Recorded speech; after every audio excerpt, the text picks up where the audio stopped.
Chapter 871. 3 Equal Parts. Over the past few months, many things had happened in the world. On the continent, soldiers from all countries fought fiercely on the battlefield. And once the goddess descended from Mount Nyssa, she could no longer return. Inside the golden palace of Olympus, the feast celebrating the all-gods had just ended.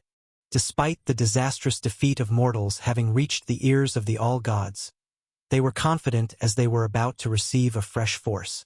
Above the East Sea, Heracles had finally brought Prometheus out. He had recovered his alchemy ship and was preparing to return to the continent. Besides, in many other corners, countless schemes were secretly underway. Even though no one yet felt that the divine king in his glory would fall, nor did anyone think that another epic was nearing its end. But for some beings, that didn't matter at all. After all, the weak waited for the tide of events, but the strong, they were the source of everything. However, during such a time, close ministers to the divine king, the organizer of the trials of Heracles, the god of west wind, had accomplished nothing. Even finding himself in an unfamiliar building, Zephyrus felt his recent experiences had been truly dreadful. Ah, damn it! What a wretched city! Enough is enough. You group of inherently evil people of Silver Moon City, I must admit, you've angered me yet again.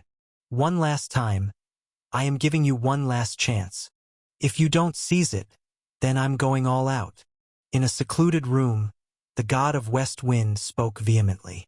However, perhaps considering his location, Zephyrus still tried to keep his voice down. After all, though he was sure there were no living beings around or anyone eavesdropping, the god of West Wind still wanted to be cautious. After all, as a deity unparalleled in stealth and disguise, Zephyrus wouldn't want to flip his lid in a ditch.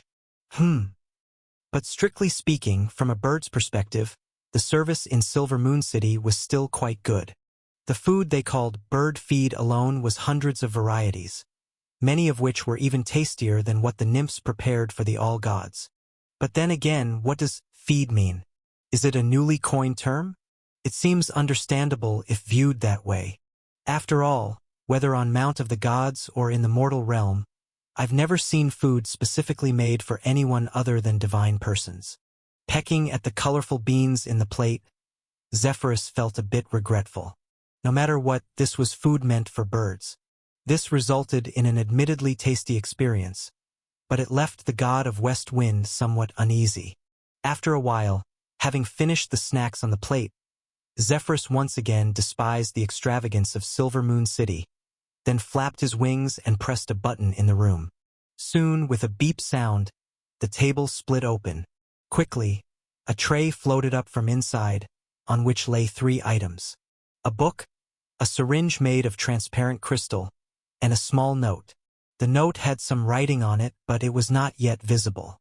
But Zephyrus knew why, because he hadn't completed his daily tasks yet. Heh, foolish mortals. Staring at the tray before him for a while, the god of West Wind sneered inwardly. He picked up the syringe with his talons, then decisively jabbed himself.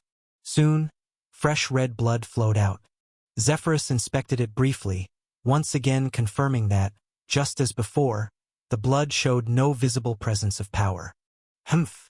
Throwing the blood-filled syringe onto the table, the god of West Wind despised Silver Moon City's so-called witchcraft once again. Zephyrus had come here after failing an earlier test. According to the regulations, these mortals were supposed to perform a physical test on him, and to enter the city quickly, and also wary of the power of the mystery lock, the god of West Wind naturally wouldn't resist such tests without revealing his identity. Initially, everything went smoothly. However, at the blood test juncture, the god of West Wind was stopped. To prevent his deity identity from being discovered, Zephyrus tried to present his blood in the most ordinary form possible. But this behavior led to another problem. As per the rigid machine, as a bird, the god of West Wind's physical strength and the energy contained in his blood were extraordinarily mismatched. What could Zephyrus do? He knew nothing about energy and strength. After all, deities could exist wholly detached from the physical form, and nobody cared about such trivial matters. But since the test displayed an error, he could not be approved. Ultimately, round and round it went, leading to the situation of today. The god of West Wind was led into this room, and the rigid machine gave him two choices. One was to wait for the verification results of his blood. As long as he completed all tests and was proven harmless, he would be allowed into the city.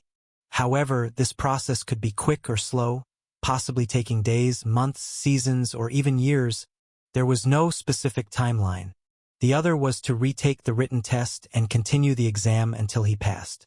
Considering case number 001, this inspector recommends option 2. We will provide study materials, relevant knowledge, and excellent living conditions to help your excellency quickly complete the basic learning. Knowledge is the ladder to the ascension of all things. The inspector sincerely hopes Mr. 001 will soon escape his culturally inadequate situation, becoming a knowledgeable, cultured, and courteous entity of the new era, rather than spending his entire life in ignorance and obliviousness like some barbarians in other parts of the continent. That day, this was exactly what the metal sphere said to him. Hearing these words, Zephyrus immediately flew into a rage. Then, consumed by extreme anger, the god of West Wind was infuriated the entire day, yet ultimately he did nothing. Well, after all, he wasn't a human. Thus, the ignorance and foolishness certainly couldn't apply to him. Moreover, Zephyrus wasn't a deity who easily lost his temper. He hadn't done anything impulsive due to his emotions since the second epoch began. So from that day forward, the god of West Wind embarked on a journey of learning and exams. Aside from their daily routine of drawing his blood, he spent most of his time reading, answering sheets, and enjoying life. Phew! Stupid humans. They still haven't noticed anything odd about my blood. But then again, how could a mortal possibly comprehend the blood of a deity? Otherwise, why would I so willingly give it away? It's this exam, damn it. I wonder if it's just my imagination, or do these seem to be getting harder? Furrowing his brows and reflecting for a moment, Zephyrus decided not to ponder deeply.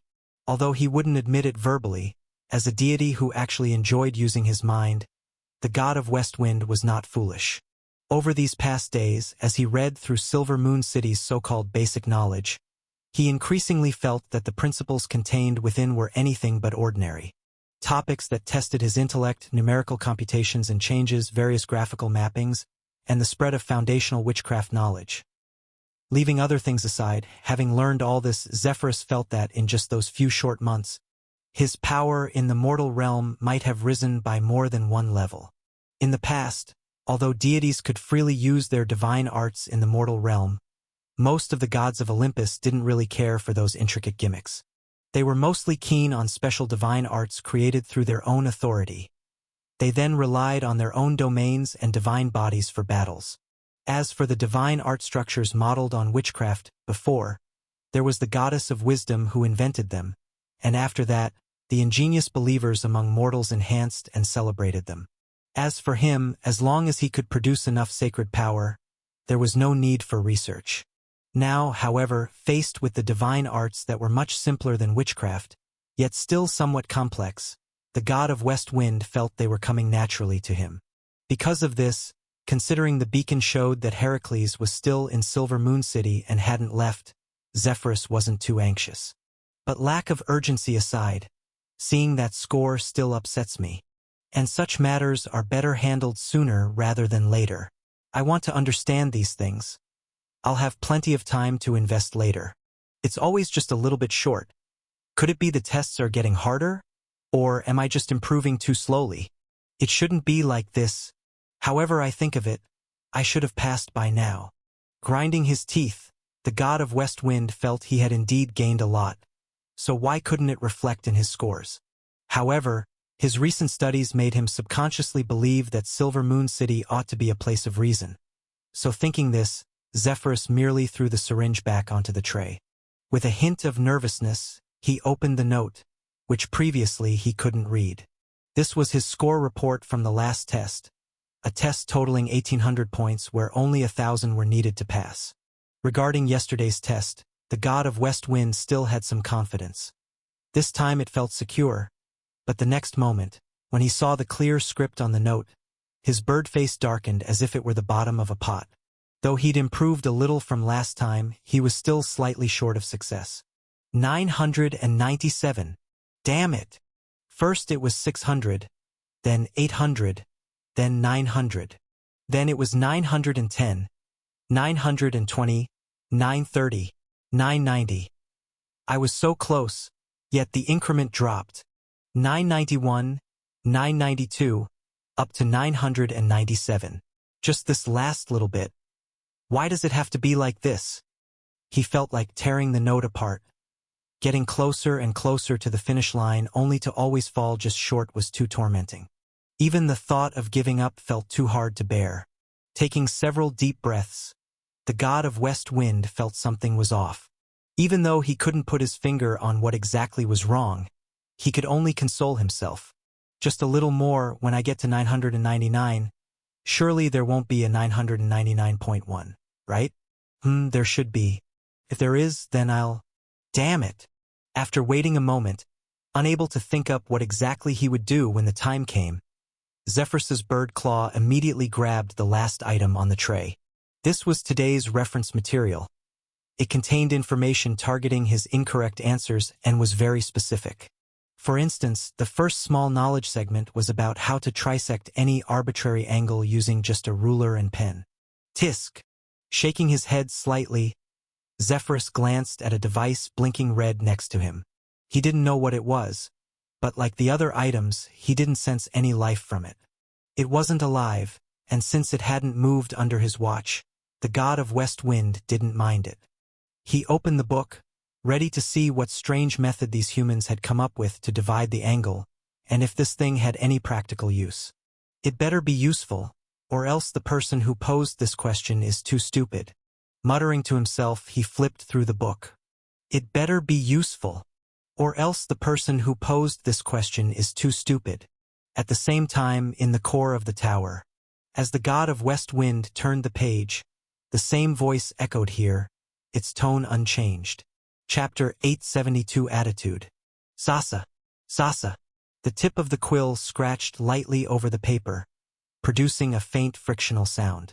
Without missing a word, Medea transcribed the incoming messages onto the report. The shadows of the feather pen's quill quivered slightly, as gracefully as a bird's wings. Although Silver Moon City was not without modern writing tools, the vast majority still preferred this old-fashioned style. At times, the old-fashioned became a trend of its own. Sasa. Sasa. Snap. Phew, finally finished. After writing the last word, she placed the pen on the desk. Medea stretched languidly, her voluptuous figure subtly revealed beneath the robe. Those who can't appreciate the aesthetics of numbers are truly primitive. It seems that both the people and gods of the West have a certain endearing old-fashioned charm. But it's no wonder, after all, even the divine arts are nothing but copied rigidly. Indeed, aside from a few exceptions, that's probably how most of those so-called deities are. Compared to them, my nominal grandfather might have been a radical longing for change. It's just that he was off in his direction of change, and he probably never thought he still had any living relatives. Her mouth curved into a slight grin, a smirk that was not quite a smile on the witch's face. She laughed at her reflection in the mirror, though it was unclear whom she was mocking. The witch then turned and began looking over the report on the desk. Medea, an ancient and powerful witch whose existence spanned 1,000 years. Yet more mysterious than these was her lineage. The young Medea should have been a princess of the Corinthian city-state.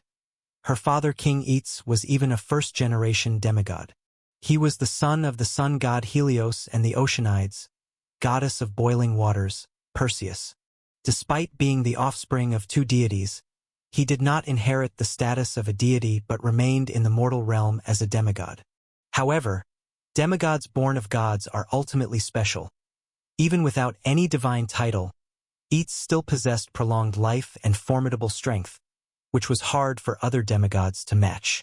Consequently, as expected, Eets became the ruler of a mortal kingdom and led his people to worship his father, the god of sun who rode the divine chariot. According to the original trajectory of destiny, This king was destined to be immortalized in history, though as a villain, known for attempting to prevent the protagonist from stealing the Golden Fleece. However, everything changed. A terrible disaster struck the nation during the calamity of Typhon 1,000 years ago. Almost overnight, all devout followers of Helios turned into twisted monsters. Even Eats, as the divine child, underwent unbelievable mutations. That day, all who were still normal died, and those who were not were put to death by the vengeful gods who came afterward. Countless bloodstains turned the city-state of Corinth red. The earth was shrouded in blood. Though she had miraculously avoided contamination by the inherited divine blood, Medea would not have been an exception. But luckily, on that day, her aunt happened to be there. From that day forth, the young Medea was taken into Silver Moon City by Calchas, becoming a part of the city. Perhaps it was the pull of fate or simply her innate nature. As she grew up, this witch, already famous for her witchcraft in the original myths, once again showed exceptional talent. Even here, she gradually became more powerful than the witch described in the myths. Today, Medea has become one of the most powerful spellcasters of the age, ascending to the position of Mystery Lock Guardian. Though, of course, this has also brought some minor issues. For instance, after the unexpected discovery of this intruder, Medea did not take any decisive action like the other tower masters would have. As the master of one of the 12 clock towers outside Silver Moon City, this witch with unfathomable strength once concealed her discovery, instead choosing to investigate the secrets of this unknown visitor on her own. It wasn't until recently, when she had to vacate her post as the Mystery Lock Guardian due to the annual rotation, that the slightly eccentric witch finally decided to report her findings to her colleagues. Buzz, sitting at the desk examining her report, Medea sneakily glanced at the movements of the birds displayed on the water screen next to her. But just at that moment, a sound came through the void, and soon, a glowing portal appeared out of nowhere. The gateway opened gradually, and a middle-aged man with a composed face stepped out from it. He looked around slightly, with his gaze scanning every corner of the room before finally settling on Medea and the report before her. Medea, where is your report? Another day has passed. What exactly have you written? The middle-aged man stepped closer, leaning down to look at the leather on the desk. Of course, it was just as he expected. His highest hope for this, which was simply that she would do a few proper things without causing any trouble. What is all this? Paraphrasing his words and actions, documenting his daily life. My respected Lady Medea, surely such trivial matters don't require your personal attention, do they? You know, what we really need are your insights from the past few months. Not these pointless efforts that any apprentice could do. But I have no such insights. Anything I had, I've already shared with you.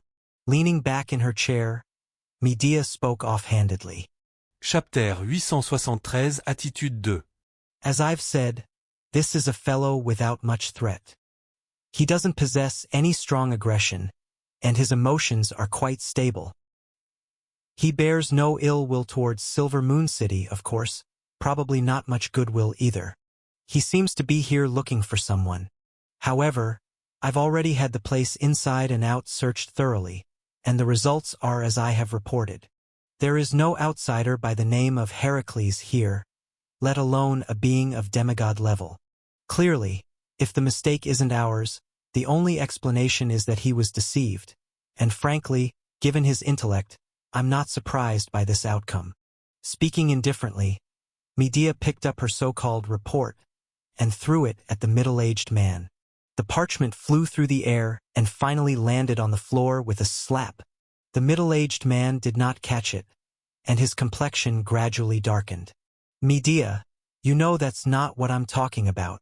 What I want to know is, what have you discovered from his divine blood? This is a dangerous individual. If we do not deal with him in time. Well, of course, nothing was discovered. If you don't believe me, perhaps you should try it yourself. Without mincing words, Medea watched as the middle-aged man, now even darker in complexion, let out a cold laugh and then gestured with her hand. A flash of silver light, and in the next instant, it was as if he was forcefully expelled from the master's room. The middle-aged man's form flickered for a moment as he seemed to resist Medea's spell, but he ultimately failed. A transmission countermeasure. A powerful spell sent him directly back along the previous space traces. Soon, the silver light faded, and once again Medea was alone in the room. Tisk! With a lift of her lips, the witch's gaze once again turned towards the movements of the birds within the alchemy light screen. Dangerous individual, he hardly seems dangerous at all. Moreover, she's truly aware of the thoughts of these people. Everyone is already at the pinnacle of the current spellcaster's domain, who is unaware of whom. As inheritors and proponents of knowledge passed down by the goddess of the magic net, the powerful wizards of this era each had their share of expertise in astrology and prophecy. Although some were more accurate than others, at least there was one thing they could all manage to do. That was to assess the rough strength of these unexpected highly ranked outsiders, and the level of beings associated with them, through prophecy. The more powerful the life, even if they did not control destiny themselves, their mere existence in the river of destiny would be as massive as mountain rocks and as influential as dikes. Therefore, through this method, they could ascertain how to approach the outsider at the first opportunity, unless the outsider, too, possessed the capability to actively conceal their destiny's traces. However, this time, with this visitor who was, if all went as usual, a principal god from Olympus, this once infallible move faced a grave problem. On Zephyrus's person, all the grand sorceresses, without exception, felt a power they had never sensed before. It seemed to come from the past, yet permeated the present and weaved through the future. Omnipresent and unfathomable. Therefore, the destiny of this deity had been altered long before the ancient times, and because of this, nearly all those in Silver Moon City who were privy to the situation were silent about it. Altering destiny, even if not intentionally, was enough to give them pause. This uninvited guest had become a hot potato that no one wanted to handle. Some wanted to report his presence to the goddess of the magic net, but the goddess was routinely not at home. No one knew where she had gone, and even if they did, they might not be able to find her. Others wanted to make some inquiries, yet feared stirring up major trouble. After all, no matter what, he was a god, and if provoked to disregard the consequences, it was likely no one would fare well. And so, the matter stalled, until someone remembered Medea, who had kept the information hidden, and came to question whether she had done anything about it. So, without disguise, Medea openly declared her exploration of the stranger's divine blood, and then told everyone eager for results to get out immediately, as her tower did not welcome them. Ding! Connecting. A notification sound came from another light screen beside Medea, causing her to slightly turn her head. After pondering for a moment, she ultimately did not reject the communication. As her voice fell, the light screen flickered. The next moment, a spacious hall appeared on the other side of the light screen. 5 or 6 beings of varying appearances emerged, including the middle-aged man just expelled. Upon seeing Medea, he clearly wanted to say something. "Shut up." Jumping ahead, the witch interrupted impassively before the other could speak. "Or perhaps I shall help you shut up, on some future day. You! That's enough." A voice cut through from the light screen, and subsequently, quiet settled on the other side. Soon, a familiar voice passed through the alchemy light screen, reaching the witch's ears. Medea, as a loosely organized group and a platform for communication. No one will force you to reveal your findings. If you're not willing to disclose them, then let it be. Just, regarding this uninvited deity, do you have any suggestions for how to deal with him? My suggestion? Sitting up a bit more subconsciously, Medea regarded some people as insignificant, but others still demanded her attention. The middle-aged man from before was, in fact, a young individual who had lived merely 200 or 300 years. In terms of ability, he was nothing remarkable. Forgettable as he was, the elderly man currently speaking was different. He was among the first humans ever to be taught by the goddess of the magic net, and while no one knew if he was the most formidable, he certainly was one of the most likely to survive. My opinion is that he poses no threat. On the contrary, if we disregard the other deities of Olympus, I even have a bit of a liking for him. Having a god join the ranks of the spellcasters is quite interesting. Of course, I know you won't agree. Switching her tone, Medea spoke earnestly. If I must suggest a plan of action, then it would be to seek out the human known as Heracles. Let him into the city, and have him take this god away. That way, you won't have to worry about this ticking time bomb. How about that? Worth considering. The response came through the mirror-like surface. With a different subject or with another god, their decision might indeed have been different. But this bird-turned fellow, the danger he represented was a bit too great. When venturing into the endless unknown, caution is the best safeguard. Therefore, without identifying the source of the abnormality in this deity, no one wished to further provoke his nerves. In any case, that's my suggestion. It's up to you to discuss among yourselves, and as for the recent period, I'll continue to keep an eye on him. After all, if it were any of you, the situation would likely remain the same. With a slight smile, Medea was unaware that in her original destiny, she would become Hecate's priestess in the mortal realm. It must be said, however, that she had indeed been heavily influenced by the other. Later, she even planned on making personal contact with this deity. The thought alone was somewhat thrilling.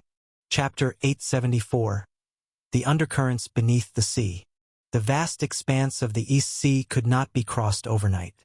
The distance between Silver Moon City and the ocean was even more considerable, with reefs obstructing the way. Without a familiar helmsman, navigating the alchemy ship body back to land, Heracles would likely need more time than during the initial voyage. Fortunately, the great hero was not without tasks to occupy himself. Aboard the early ship, he tried to seek knowledge of bygone days from Prometheus. History, writing, and the true nature of the deity, the forethinker, was an open book. Like water in a sponge, Heracles absorbed these things he lacked. Nothing disturbed the vessel beneath the water's surface, allowing the great hero a rare period of peace. However, compared to the entire ocean, the alchemy ship was still inconsequential. Not long after Heracles left the sea eye, a tall and burly blue-haired man strode into the palace complex beneath the southeast continent's ocean junction point. Diverse water tribe members bowed to him, while a beautiful nymph came forward to greet him.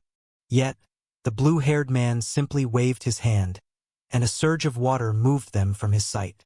Floors of sky-blue stones were laid, and gemstones were embedded on the pillars within the palace. But in this moment, the Sea Emperor found them an eyesore. There was a time when this palace built atop the ocean was his proudest achievement, symbolizing the subjugation of the primordial sea god lineage to his rule.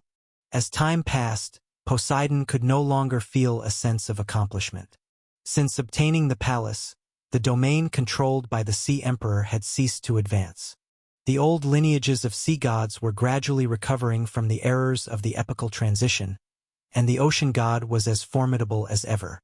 Without great divine power, no one could defeat the alliance of Oceanus and Theseus on the ocean, and Poseidon was certainly no exception. Thus, the grand plans of the Sea Emperor came to a halt, and Poseidon could only stay within his small domain, contributing to the biodiversity of the Chaos world. In itself, this wasn't so bad, especially considering his brothers, Zeus and Hades, didn't have it easy at first either. It wasn't until the Divine King overcame Mother Earth on Mount Olympus that Poseidon awoke to reality. Perhaps he had simply been diligently toiling away, but Zeus certainly had not. But realization was one thing. The environment Poseidon faced was still fraught with danger. Therefore, the earth-shaking deity had no choice but to act as if nothing had happened, continuing life as it had been for thousands of years. Yet perhaps it was a sense of inequality deep in his heart, feeling he once just missed grasping the title of Divine King. Each time he encountered Zeus, Poseidon's mood would turn sour for several days, this time being no exception. With a heavy heart, the Sea Emperor sat alone on his throne. Zeus had grown stronger, even to the extent that the primordial gods now personally paid homage to him as Divine King. Damn it! As the ruler of the seas, how dare they not heed my command? And you, Zeus, you may have one, but don't expect me to grovel before you. The resentful mutter echoed within the palace, causing the surrounding tens of miles of ocean to tremble slightly. After an unknown duration, Poseidon finally calmed down. Inside the temple, all was quiet. Humph! A scoff sounded, releasing some pent-up emotions. Poseidon's complexion improved slightly, and he thought for a moment before preparing to continue his favorite work. After all, the current Zeus was not someone he could catch up with in a short period, so why not contribute more to the ocean? As a qualified sea emperor, Poseidon felt he was quite capable. At least in terms of optimizing marine life bloodline levels, only the father of monsters could compare to him. Swish! Thousands of miles away from the Sea Emperor's temple, a sea breeze brushed by, raising a few layers of waves. Just as Poseidon's divine chariot descended from the horizon into the sea at the same moment, the current swirled tumultuously. Amidst the waves, a vast idea seemed to project from a distant place and soon attached itself to the waves. Not long after, another trail of light streaked across the sky from the direction Poseidon returned. Shortly after, the light dove into the sea, making a turn and heading straight towards the waves. Soon enough, the kindly-faced old man emerged from the sea floor. After a brief sensation, he located the entity he sought. Strictly speaking, this sea territory had long been given as a gift by the old man to Poseidon. But in reality, tracing the roots back, not even he was the true master of this region, and such a gift naturally had its flaws. Even as the direct eldest son of the ancient sea god, he was not Pontus himself. So from this perspective, the decisive choice of the ancient sea god to slumber on the concave face of Earth might also be an attempt to avoid the dilution of strength. After all, if he were still awake, then the ownership of this sea territory might indeed be eternally handed over to Poseidon. Lord Oceanus, it truly has been a long time. Come to think of it, we share the same mother goddess and are blood-related brothers. All these years, we have been at odds with each other. Who would have thought we might pick up our blood ties once more? His gaze shifted and finally settled on a current above. Watching the sea surface, Nereus smiled amiably. The next moment, the ocean currents trembled, and a human face formed and solidified there. As the mouth made of converging seawater opened and closed, the voice of the god of the ocean came through. Nereus, Thalassa, mortals call you the old man of the sea. But we all know what kind of person you are. Save your energy. If it weren't for his sake, I would never collaborate with you. Now, tell me, what is your purpose? They didn't mention his name, but the two present knew to whom the god of the ocean was referring. That primordial god, who had visited both of them, was the initiator of all this, and the danger they were both facing was the reason for their meeting here today. Great divine power. A term so exhilarating that even the thought of it was enough to stir one's soul. Even though another primordial god played the role of a mediator, the seas of chaos had already laid the foundation for greatness, and unbeknownst to them, the primordial water from the outer realms was flowing into the world, infusing the powers of the ocean and water with even greater strength. However, taking that step forward was still as difficult as ascending to the heavens. The first challenge was how to unify the symbolic representation of ocean and water. If a god has already achieved a great symbolism, that god doesn't necessarily have to be the only one in that domain. As long as they ensure a persistent and absolute advantage within that domain, their symbolism will not be torn apart. Conversely, if a symbolic representation is being built from scratch, the closer the creator is to being the only one, the fewer difficulties they will face.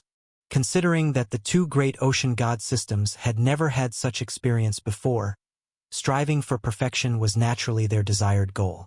So, in the seas of today, in the face of a collaboration between the most ancient sea god and the lord of ocean currents, what other powers could possibly hinder their achievement of the only one?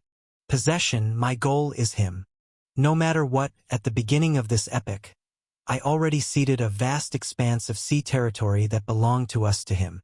Relying on my father's strength, I can still find some loopholes. But once we attempt to converge the entire ocean's strength, we absolutely cannot hide this action from him. Besides, he controls the powers of storms, tsunamis, and earthquakes. and I believe that we need to discard the trouble this power might bring us. The smile still on his face, Nereus spoke slowly. His countenance was just as kind as mortals perceived him to be. No one could have imagined that someone with such a smile was suggesting how to backstab his own nominal lord. Though from the very beginning, they never took Poseidon to heart. Poseidon, he's not easy to deal with. The deep voice continued the conversation. The ocean god spoke indifferently. After all, he is Zeus's brother. If we act against him and Zeus finds out, then everything is over. He won't stand with us at this time. Perhaps for the primordial gods, only after we succeed will he try to take us seriously. I know. But who said I plan to act alone? Smiling and shaking his head, facing the gaze of the water-formed face, Nereus asked, Prince Oceanus, do you still remember the commotion that erupted from underworld during the Feast of the Golden Apple? You mean? Yes, Abyss Tartarus. Something significant might have happened there. I don't know the origin, but it's definitely a force powerful enough to make Zeus wary. I only paid it slight attention at the time, until my father sent me a message, informing me of the commitment he made during the feast. From that day on, I started investigating matters related to the abyss. So, you found a clue? In a tone of surprise, Oceanus reacted with astonishment. Nereus nodded first and then shook his head. Strictly speaking, I've only found some traces. Due to an accident, I noticed some matters and people in the mortal realm that might be related to that place. However, the specifics will have to be seen later. So you summoned me here because you actually want to catch the strength of the ocean god system? Realizing suddenly, the ocean god understood the underlying reason. Indeed, the ocean god system boasted 3,000 river gods, lake gods, spring gods, and water gods. The number may be symbolic, but at its peak, the actual count was only greater. Even as territorial deities, their widespread presence across the continent over thousands of years had transformed them into a formidable force. Just like Paris abandoned his wife, in reality, the woman he abandoned was the daughter of a river god. Intertwined and entangled, no one knew just how many tentacles the ocean god system had silently extended into the mortal realm. At this point, the lineage of the ancient sea god was indeed far behind. I promise you, Nereus, but you better not disappoint me. This is our first true collaboration. If I mess it up, then I fear you'll have to figure out how to deal with Poseidon's trouble on your own. Smiling as he spoke, Nereus's voice was as calm as water. That day hadn't come yet, and even if it did, he was not a subordinate. We both have to deal with Poseidon's situation, and if I have problems, it won't be good for you either. Chapter 875. Putting oneself into the game. East of the Aigaleo Mountains lay a city of moderate size. Since the alliance had been vanquished at the fortress, the temporary headquarters of Athens had thus relocated. No further action had yet been taken, but a rift had already appeared. Unsurprisingly, due to Troy's backstab, the western border countries were no longer likely to convene as one. Additionally, with the movements of Olympus yet unclear, Athens had reined in its operations. Of course, beyond that, there was another factor. That was the issue that had arisen in the maritime borders east of Athens, beyond the western border. It was well known that Athens was a city by the sea. From its founding, it had once been the object of contention between Athena and Poseidon, and subsequently, it had more than once touched on interests at sea. It wasn't until Theseus took power that these conflicts reached a peak.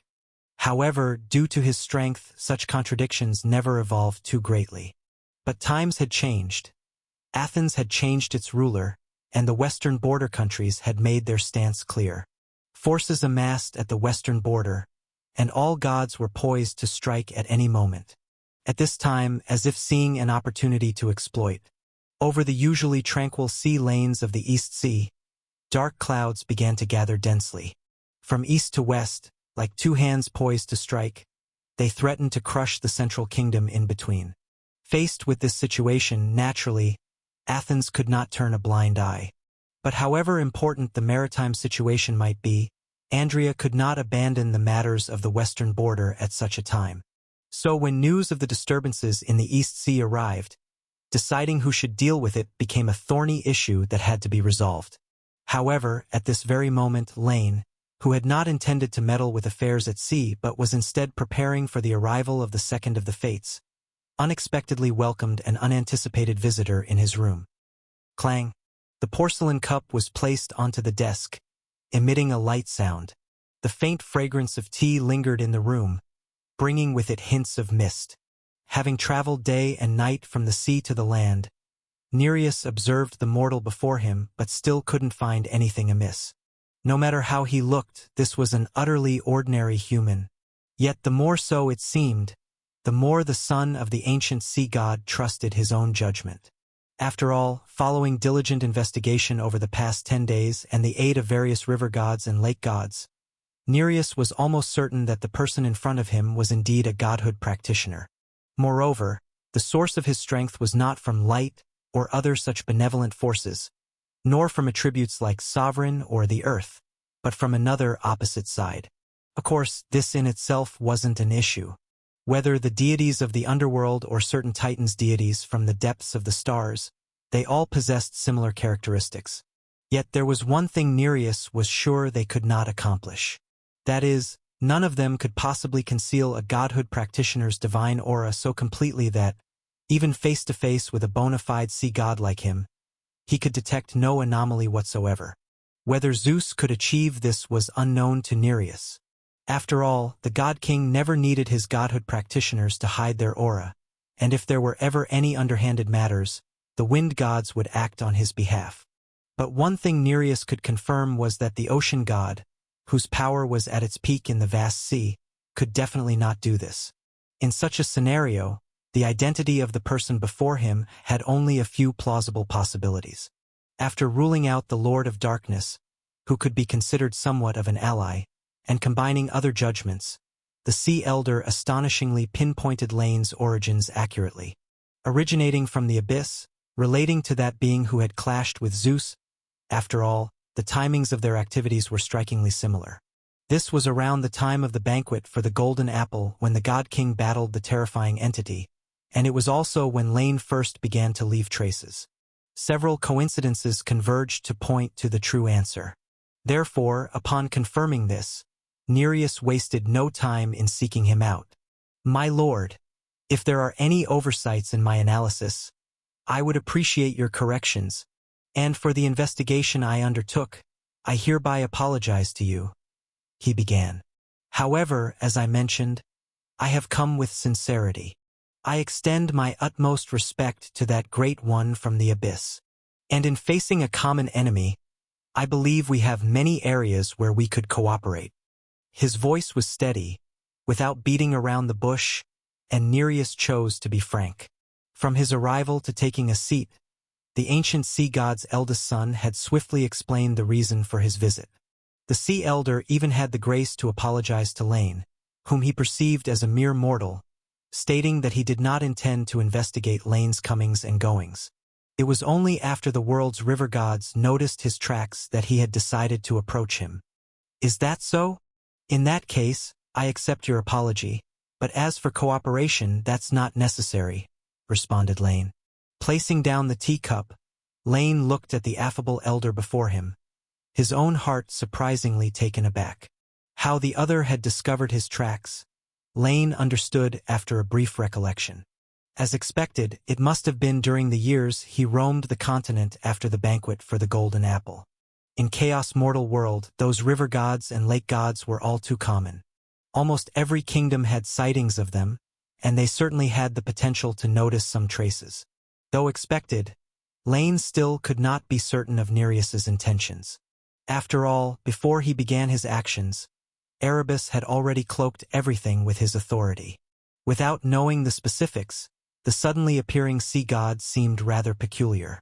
Your Highness Nereus, forgive my frankness, but when the Divine King first ascended the throne, you sea gods were nothing but generous with your obedience.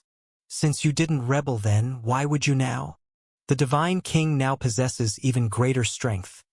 Why would you suddenly change your minds? Scrutinizing the old man in front of him, and since the other party had already shed one layer of pretense, Lane readily acknowledged it. He, as the envoy of the Lord of Hell, naturally wouldn't casually agree to a proposition that seemed fraught with issues, no matter how one looked at it. It seems you are far more knowledgeable about this world than we had assumed. As such, I can save some time explaining. Our sudden change of heart is naturally because we have found other supporters. I wonder if the Great One from the Abyss has taken notice of the recent movement on Mount Olympus? Still smiling, Nereus slowly began to speak. Olympus, are you referring to that welcome of darkness? I didn't say anything. He interjected softly, but from the look on Nereus's face, it didn't seem like an unintended slip of the tongue. I see. At that moment, Lane finally completely understood the intentions of the person before him. Nereus dared to rebel against the Divine King because, for some reason, he had become a part of some plan by Erebus. But clearly, this son of the ancient sea god, whose presence wasn't particularly strong, wasn't as content as he appeared. Perhaps opposing Zeus was merely a side task for him. What Nereus truly wanted to do was perhaps just to add some complications to the plans of the Lord of Darkness.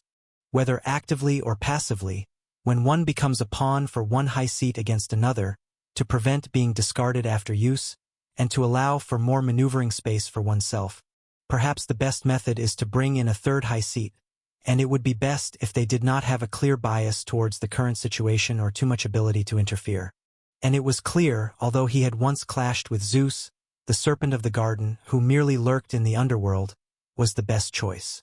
At least in Nereus's eyes, the entities of the abyss were not willing or eager to easily come to the earth. Under these circumstances, having even more plans would make it easier for him to act. For a moment, Lane was fairly certain there was likely much more hidden behind the entire affair. Things like what exactly Erebus had done, how it persuaded the ancient sea god to serve him, and what further thoughts Nereus might have. Regardless, the primary thread of the affair was now clear to Lane. The primordial gods. I understand. After appearing to ponder for a moment, Lane looked up to meet Nereus's gaze. Indeed, everything was changing, and Erebus was, as usual, up to something. He just probably didn't expect Nereus would make this kind of move, or perhaps he really hadn't included the Lord of Hell in his plans. In any case, now that they had met, Lane naturally couldn't pretend he hadn't seen. To prevent any unforeseen complications, he would, of course, have to personally investigate. As for the fates or anything else, waiting anywhere wouldn't really make a difference. So, Your Highness Nereus, let's discuss your intentions. For our common enemy Zeus, what do you plan to do? Of course, our first priority is to clip his wings and weaken his influence. Naturally, we have our own little selfish desires. That is, through this opportunity, we can recapture a part of the strength that rightfully belongs to us. The lords of Olympus are God King Zeus, and apart from him, Hades and the Sea Emperor are the highest-ranking deities. We plan to take action against this Lord of the Ocean, although he's only nominally so.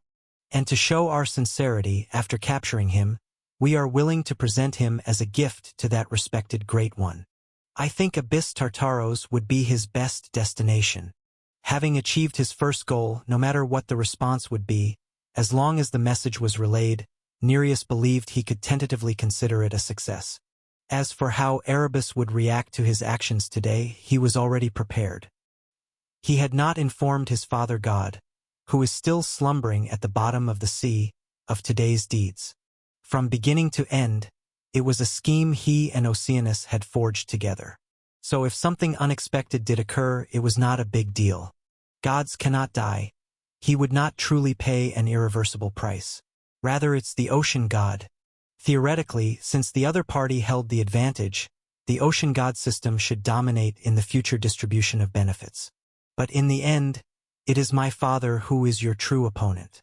Thus, Nereus posited that if he truly became involved and dragged Oceanus down with him, it would not be a grave concern. Evading the potential control of the primordial god was his primary goal, which he had successfully convinced the ocean god to support. Altering positions within the divine system was his secondary goal, so regardless of the outcome, it would not be a loss. As for the life and death of Poseidon, that was merely a tertiary concern. For Nereus, the abyss was indeed a favorable place. There, one could be isolated from the pull of the current laws, and even the agitated law due to the departure of the Sea Emperor could be managed by them. All right, I understand. Lane nodded lightly. Although he didn't know what Nereus was thinking, he was aware that the other must have other plans.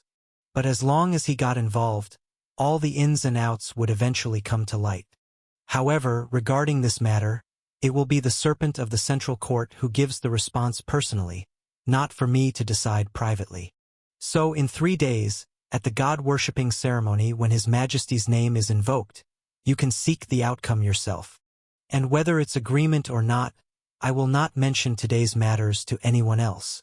Chapter 876. Collection. In the small city, just as covert as when he arrived, Lane left the place without making a sound, with the help of a creek that ran through the city. Although mortals had become much stronger than they once were, there were still insurmountable gaps between them and the deities in many respects. As long as he didn't want to stir up unnecessary trouble, the Sea Elder could still come and go freely in this well-guarded city.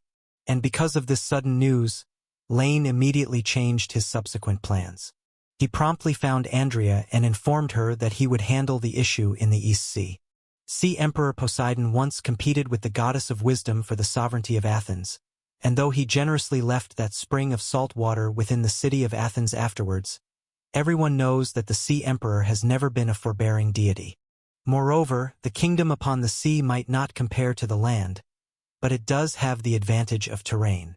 If we do not wish the war to reach the capital just yet, then we must prevent the enemy's warships from approaching the coast, from catching sight of the walls of Athens.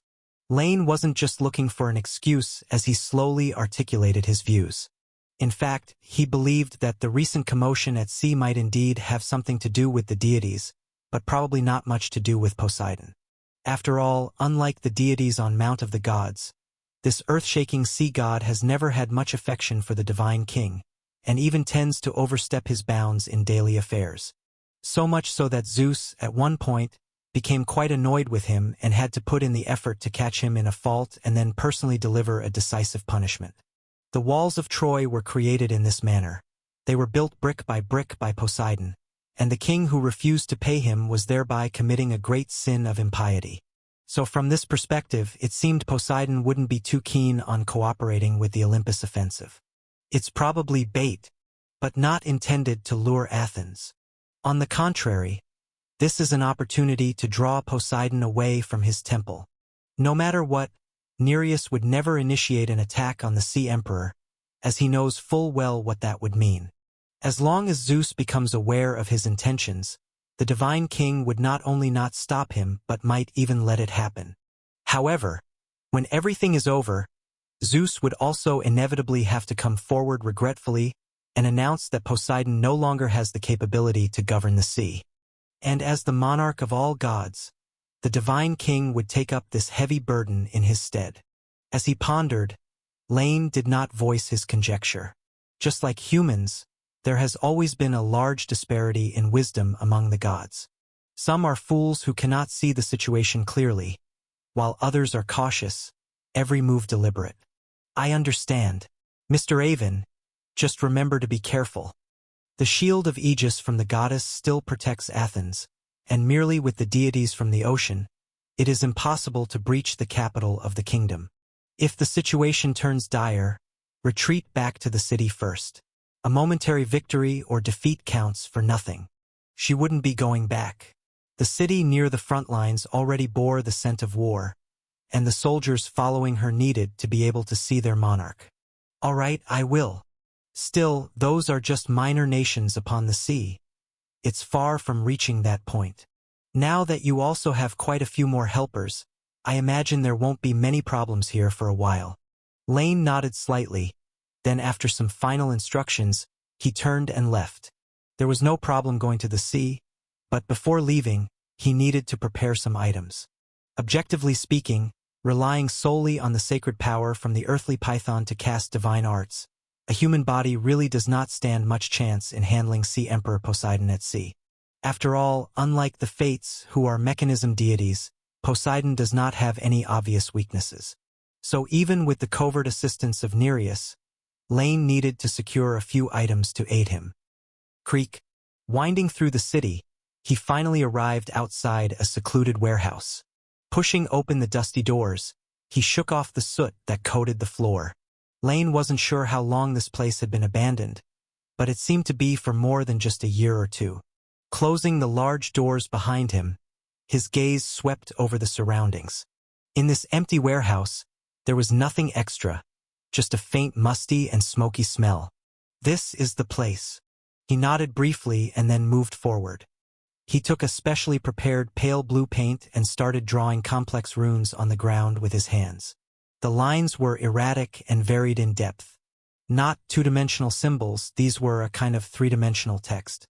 If there were spellcasters who were experts in the study of space witnessing this, they might see it as something from a divine scripture. Because these casually drawn runes were explaining coordinates in an incredibly succinct way and connecting to the spacetime of this place. This was a typical transport array pattern, crude, casual but effective.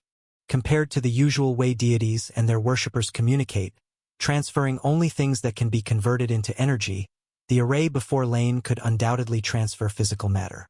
After a short while, as the last familiar yet foreign mirror-like symbol appeared on the ground, Lane stepped back half a pace, vacating the area on the floor.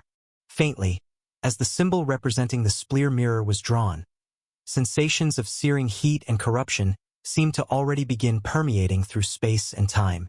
Stretching out a finger, Lane finally lit a source of light at the center of the array patterns. It represented himself, the spatial power that acted as a medium, and the entity to be communicated with. Logically, there should have been 3 sources of light for the ritual, but for Lane, the 3 represented entities were in fact one and the same. Activating the array patterns, he watched as a pale purple light flowed along the path of the runes. Lane sliced open his finger, then touched the ground with it. Great serpent that encircles the central court. Earthly python that devours all spirits. Origin and terminus of all world's sins. I pray to you in my name. Please open the gateway to your domain, connecting chaos with the mortal realm. An unspeakable language was chanted with sounds no human could produce, causing the runes on the ground to immediately ignite. This crudely drawn array pattern would not hold for long, at most a moment before collapsing, but for Lane that was enough. The burning flames convened in the void, ultimately forming a ring of light. Moments later, a transparent crystal bottle fell through it, followed by a tightly sealed box with no gaps. Vaguely, the laws of the present world seemed to respond. Power that did not belong to it had emerged, and it instinctively sought to expel it. However, before this reaction truly began, the flames were extinguished, and the phenomenon returned to nothingness. Walking forward unhurriedly, Lane picked up the fallen items, holding both in his hands. Inside the crystal bottle, one could see a misty liquid, sometimes gathering, sometimes separating. A sense of surrealism washed over him as if it were some exquisite delicacy. However, Lane knew that anyone who consumed it would inevitably be driven uncontrollably toward death. This was a relic from long ago. Ever since it fell into his hands thousands of years ago, the crystal bottle had been locked deep within the treasury, never again known to anyone. It was a legacy from the 9 realms, refined from Hvergelmer Springs waters, Ymir's blood, and certain dreadful things. Its toxicity was unrivaled in the 9 realms, and almost nothing could prevent the poison from taking effect. With the passage of time, it had ended up in Lane's hands along with Odin's treasury. And in the Chaos world, after years of refinement by Lane, it had become even more terrifying. Despair at the brink of death, shattered arrogance, spiritual decay, even the poisoned blood left by Typhon. Apart from still being unable to break the undying nature of the gods, the effect of this poison exceeded anyone's imagination. And most crucially, in a certain sense, it had no relation to the spirit realm. After all, since coming to this world, this crystal bottle had never existed in the outside world for a moment. No matter how one would investigate, it was a deadly poison from hell. With it, Poseidon and the Sea Clan's conventional strength would not matter much, and all subsequent inquiries would be ineffective. Even the Fates of Chaos could not obtain information prior to the destruction of Alien Realm. The only conclusion they could draw was that it originated from an existence within Tartarus. In the end, I still made use of you. Nodding slightly with Nereus's covert aid, Lane did not believe Poseidon had any chance of evasion. So the only thing left to worry about was whether he would resist at any cost at the most dangerous moment. Fortunately, Lane was not unprepared for this either. The wooden box had come for this reason. With the contents inside, no matter how Sea Emperor Poseidon planned to choose, there would no longer be a second possibility. It shouldn't be a problem. 3 leaves, actually. There's no need for so many. After dealing with Poseidon, when handling the Fates, perhaps it will also reduce a lot of trouble. It's a pity that such alien realm items become fewer every time one is used. And it is wise not to reveal the products of the spirit realm for now. The 3 leaves carried some powers, by virtue of alien realm's laws. And since they were not creations of chaos, their origins also could not be traced. The disappearance of Poseidon would not go unnoticed, as the departure of a true god from the mortal realm would prompt turmoil in the laws and attract the attention of all gods. Thus, before acting, Lane had to ensure, even if Erebus himself took action, the only answer he would find is Abyss. All right, it's done. He stowed everything away and then smoothed over the remaining traces. Lane then pushed open the great door, slowly walking out of the remote warehouse. Everything was in readiness. Now he could set off directly. He would first head to Athens and then wait and see what Nereus intended to do. Chapter 877 Clues. Above the sea of clouds, birds sang their songs. The divine king's mood had brightened considerably since he sent the Lord of Darkness away from the Golden Palace not long ago. Erebus had no interest in the banquet of the deity race. From beginning to end, his appearance was merely to reaffirm his stance. Rest assured, as long as you ascend, I will surely follow. Although he did not say these words directly, the message was more or less the same. And so, at the end of the banquet, Zeus reprimanded Ares for the trouble caused by Achilles himself. Yet the divine king turned a blind eye to the root cause of it all. He would not take initiative, but Zeus believed that it wouldn't be long before what he desired came knocking at his door, such as the centaur who had previously sneaked into the Mount of the Gods, or perhaps something else entirely. In high spirits, the divine king couldn't help but venture to the back of Mount Olympus. From here, one could see 9 layers of clouds descending in an orderly fashion. The mortal realm seemed shrouded in a mist, yet appeared to be at their feet. Swoosh! He enjoyed the long-absent view of the mountain, but at a certain moment, Zeus looked up in surprise. In the direction of his gaze, a pale white streak of light snaked its way toward him. It was her. He paused at first, then his brows furrowed. The divine king recognized the visitor, a frequent guest of Olympus, indeed. However, for some reason, today's state of the visitor felt somewhat odd to Zeus. It was as if a pearl was covered in dust, white jade flawed. An originally perfect thing now had an imperfection, losing the perfection of days past. Moreover, the most peculiar thing was that this imperfection inexplicably caused him a sense of discomfort. This intuition came without warning, yet he instinctively wanted to distance himself. Welcome, Lachesis. What wind has brought you from Mount Nysa to the home of the gods today? What a pity you're a bit late, or perhaps you could have caught up with the banquet of all gods. Without any change in expression, the divine king put on a look of delighted surprise. He opened his arms as if to embrace the newcomer. The pale white light touched down on the ground, and Lachesis emerged from within it. Seeing the approaching divine king, the goddess who measures destiny instinctively took a step back. Her short rod extended forward, preventing any closer approach from Zeus. Your Majesty, my sister must have told you. If possible, she wished for you to avoid any direct contact with her. Indeed, that is true. But Lachesis, I remember it seemed to apply only to her. He continued smiling as he halted his steps. There was no such request for you and your sister. I asked her why once, but unfortunately, she did not tell me the reason. Silence ensued, and Lachesis knew Zeus was correct. Alas, now was different from before. Things are different now. Clotho is fine, but I also cannot have contact with you. Otherwise, neither I nor you will have a good outcome. Is that so? Well then, I'll take note of that. Zeus nodded. His expression revealed none of his thoughts. The divine king readily accepted this provision, and no trace of his authority was evident. He had always behaved this way with the Fates, his 3 nominal daughters.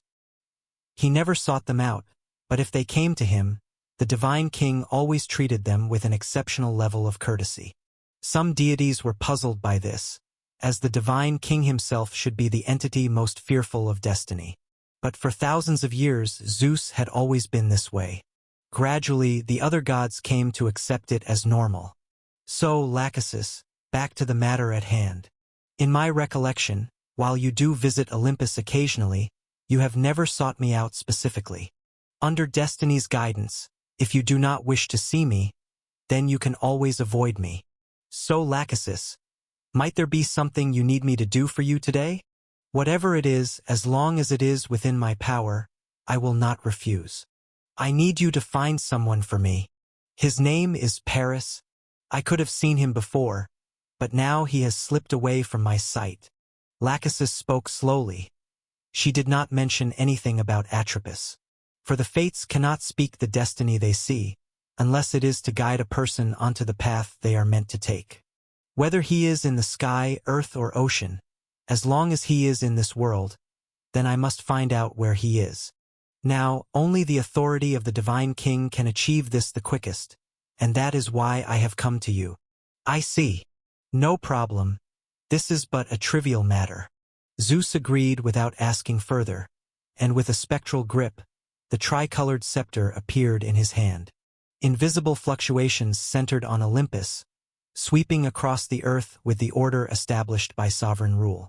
In just an instant, Zeus located the man mentioned by the goddess of destiny. So easily.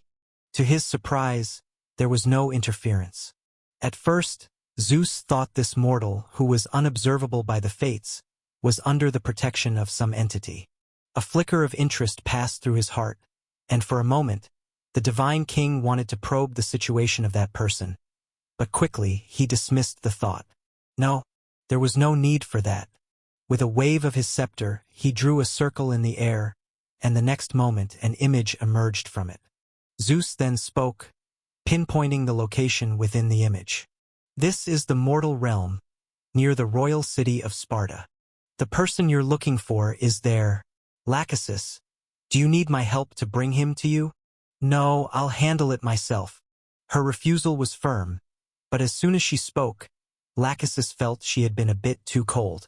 After all, Zeus had provided them with much help in many matters. So, after a moment of thought, the goddess still offered an explanation. The trouble he carries is not insignificant, but it's not something that can be resolved with force. If your majesty intervenes, it may very likely make the situation even more unpredictable. Don't worry, I understand. Zeus smiled and waved his hand dismissively before inviting her. Then Lachesis, would you like to sit a while on Mount of the Gods? There's no need. I must hurry to deal with this matter. The whereabouts of Atropos were still unclear, and all Lachesis wanted was to find her sister's traces as soon as possible. With a wave of her garment, the goddess hastily departed. Soon, the top of Mount Olympus returned to serenity once more, and the divine king, as if nothing had happened, merely smiled to himself and continued to enjoy the view of the sea of clouds. Mortal realm, Lagania Plain. On the eastern bank of the Eurotas River, a hurricane hung in the sky, with thick clouds piled upon each other. Below the gloomy sky was dry air devoid of moisture. Controlling the fierce winds and the clouds, the prince, whose demeanor had greatly changed, descended from the heavens. Across the wide river, Paris gazed at the vast city built on the western shore, a flicker of excitement in his eyes. In that so-called future environment, it was there that he and Helen had grown increasingly close. And it was also there that the roots of his subsequent agony lay. Because of the love that should not have existed, both he and his kingdom had ultimately paid with their lives as the price. His elder brother and father also died because of it, with hundreds of thousands of warriors' blood staining the city walls. But what does this have to do with Helen? She is so beautiful, so kind. She was meant to be mine. I was her destiny. Spartans. A bunch of barbarians who eat raw flesh and drink blood. Ridiculous traditions, ridiculous country. Such a place. Does it even deserve to keep Helen? Step by step, the prince walked along the riverbank. Although it was only a false future, to him, it felt as if he had truly experienced it. Everything else seemed like an illusion. Paris couldn't remember what exactly had happened in that so-called future. But one thing he was certain of was that he and Helen had indeed been in love. Of course, there was nothing surprising about that. After all, when considering handsome and wealthy Paris in comparison to the plain-looking and with cruel traditions of Sparta, the majority would make the right choice. With a casual flourish of the elder wand in his hand, Paris felt a sense of movement within. Then, at his will, the mud on the riverbank gathered together. It transformed into bricks and eventually built a wide arch bridge. Stepping onto the arch bridge, the prince's face was full of joy. He enjoyed this feeling, the delight of wishes coming true effortlessly. Wait a moment. Who are you to dare build a bridge on me without permission? Suddenly, an angry shout rang out. The prince's brow furrowed, but soon a smile returned to his lips. Turning around to look in the nearby river, a middle-aged man with rough blue hair was looking this way. From this person, Paris could sense a threat. Heh! With a light chuckle, the prince had come to a rough understanding over these days.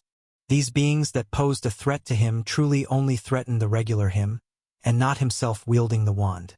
And before this wand that belonged to him, such threats were insignificant. Who are you to dare block my path? He asked with a playful tone. Mortal, I am Eurotas, the river god of this flowing water. It is named after me, and only those who have my permission may build a bridge here. Not wanting to cause trouble, the river god continued to advise. Not far from here, there is a bridge, and beside it, there is a temple belonging to me. Just pray in the temple for a moment, and you can cross the river any time. As a territorial god scattered throughout the world, the least significant yet most important member of the ocean god system did not have the privilege to establish a formal church and faith. Or rather, with their meager divine power, they couldn't accomplish this anyway. But as the age of faith arose, many river gods and lake gods hoped to accrue some divine power. Perhaps in the future, if their physical forms were destroyed, they could survive the backlash with the power they had accumulated and avoid falling into an eternal slumber. Thus, situations like that of the Eurotas River became common, be it irrigating the banks or crossing the surface, even fishing. These territorial gods, whose true strength was limited and not necessarily strong, coexisted with human kingdoms, becoming an indispensable part of the mortal realm. Now, destroy this bridge. Mortal, this is also an agreement between me and Sparta. Seeming to recognize Paris's extraordinariness, the river god was still somewhat polite. As an eternal yet weak territorial god, Eurotas would prefer not to pick a quarrel if it could be avoided. Chapter 878 Helen. Temple, prayer, Sparta? By the banks of the Eurotas River, Paris repeated these words. By rights, as a prince, Paris should have been used to such matters. After all, even his future wife was supposed to be the river god's son. Yet at this moment, Paris felt a surge of malice. In the future he had seen, he was struck by a poison arrow. Though he had come to his senses, in his last moments, he desperately hoped his wife would save him. But that malicious woman did no such thing. Instead, she lashed out at Paris for his heartlessness. He had abandoned her first, but only because Helen was his true love by destiny. Since he had already admitted his wrongs, why did Oenon refuse to forgive him? Humph, I heard that even Apollo, who drove the divine chariot, once erred and was punished with Poseidon in Troy. He was captivated by Oenone's beauty on Mount Ida and taught her the remedies for curing disease and dispelling toxins.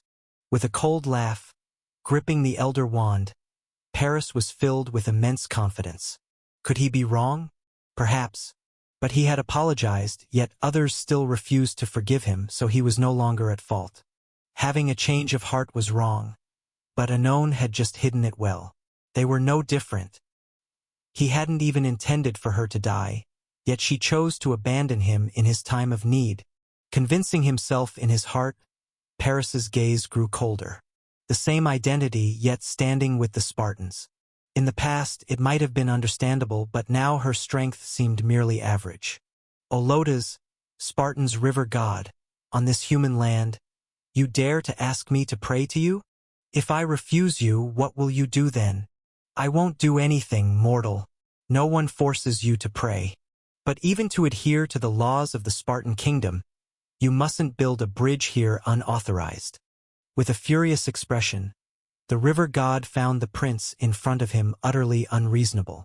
Yet there were many similar examples among human heroes. Thus, seeing the fearless mortal before him, Olotas took one more step back.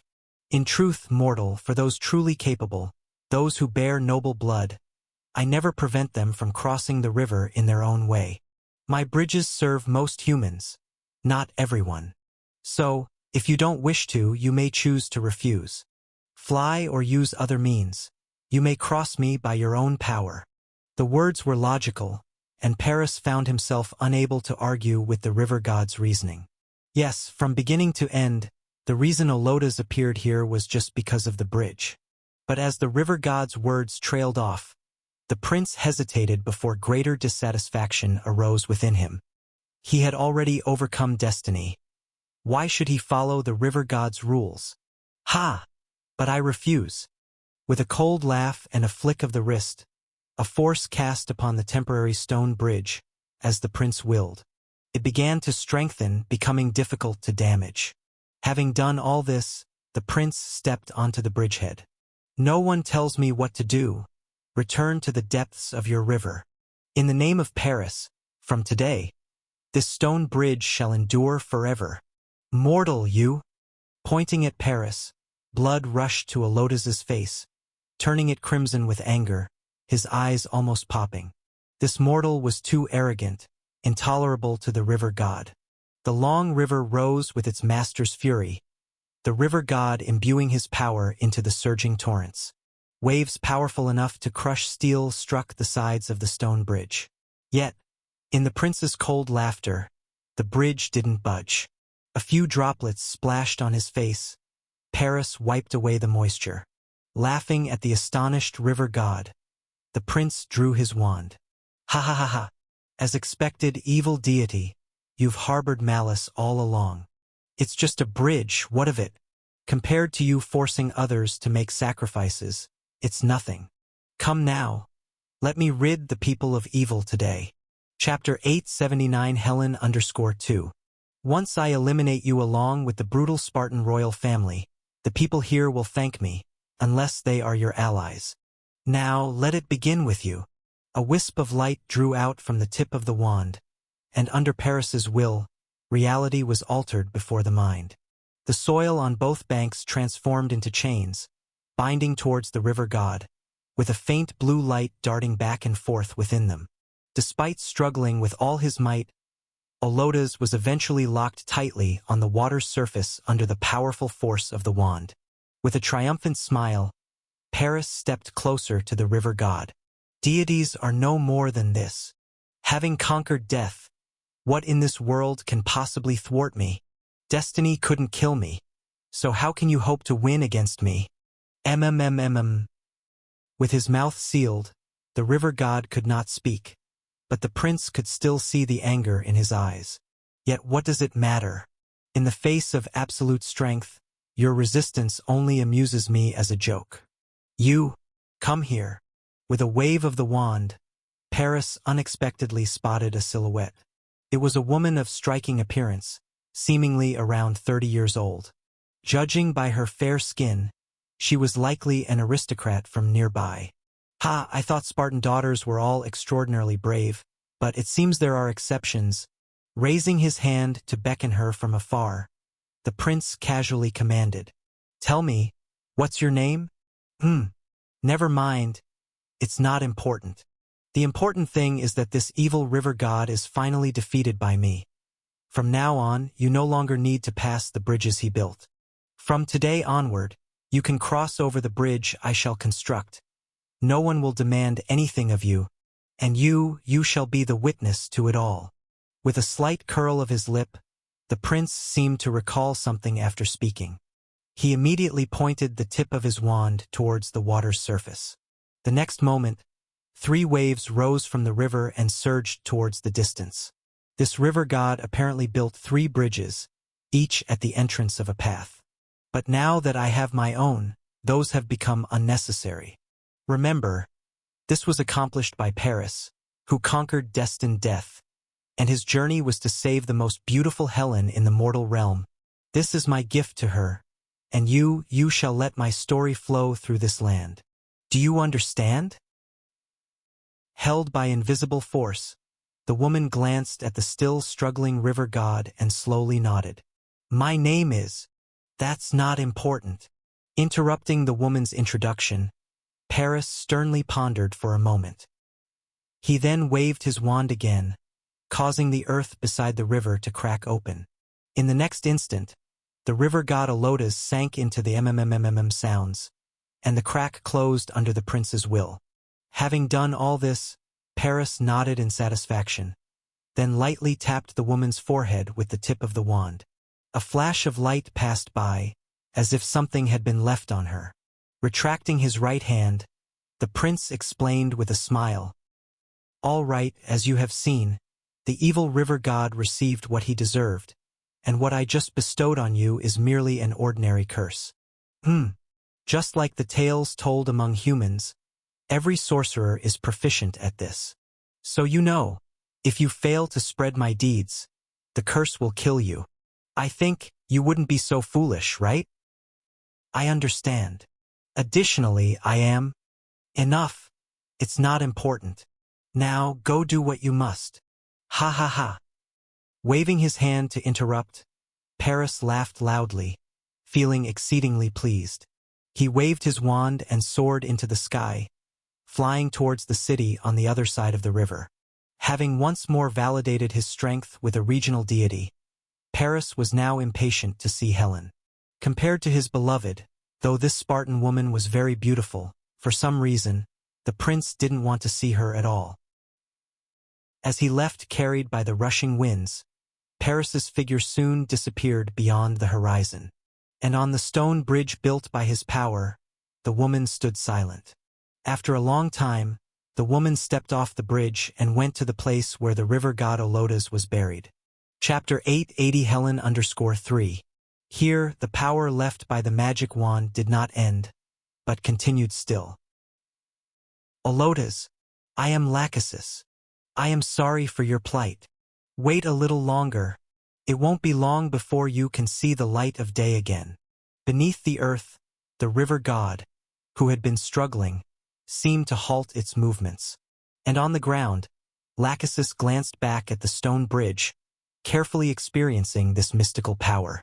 In her eyes, Paris's magic wand was like a part of Atropus's body, only mixed with something else.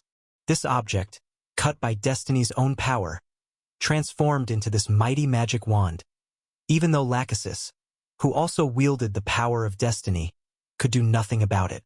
Destiny was the most stringent rule, its order manifested in its inviolable nature. Find the right way and anyone could break it. Fail to find the right way, and no matter how powerful, it could not shake its existence. Sister.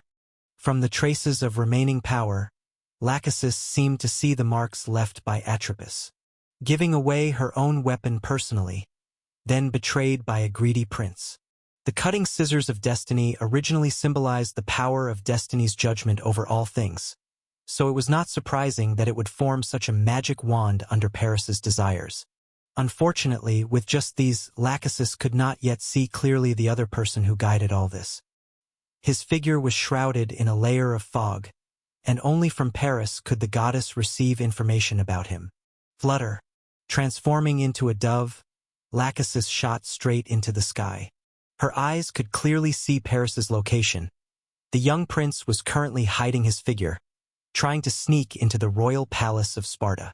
Obviously, the prince did not want to frighten Helen, so he preferred to get to know her first rather than violently break into the royal palace. Flying above the clouds, Lachesis immediately accelerated past the location where Paris was. Flutter. Diving downwards, among the row upon row of buildings, following destiny's guidance, Lachesis flew through a skylight into a luxuriously decorated room. Contrary to the roughness of Sparta City's buildings, this seemed more like a place where the princesses of other kingdoms would reside. The dove circled once inside the room, then returned to Lachesis's form. The goddess glanced around at the furnishings, then pushed open a door leading to the bedroom. Tap, tap. Walking into the bedroom on a petal-covered bed, Lachesis saw a girl dressed in sky-blue sleepwear.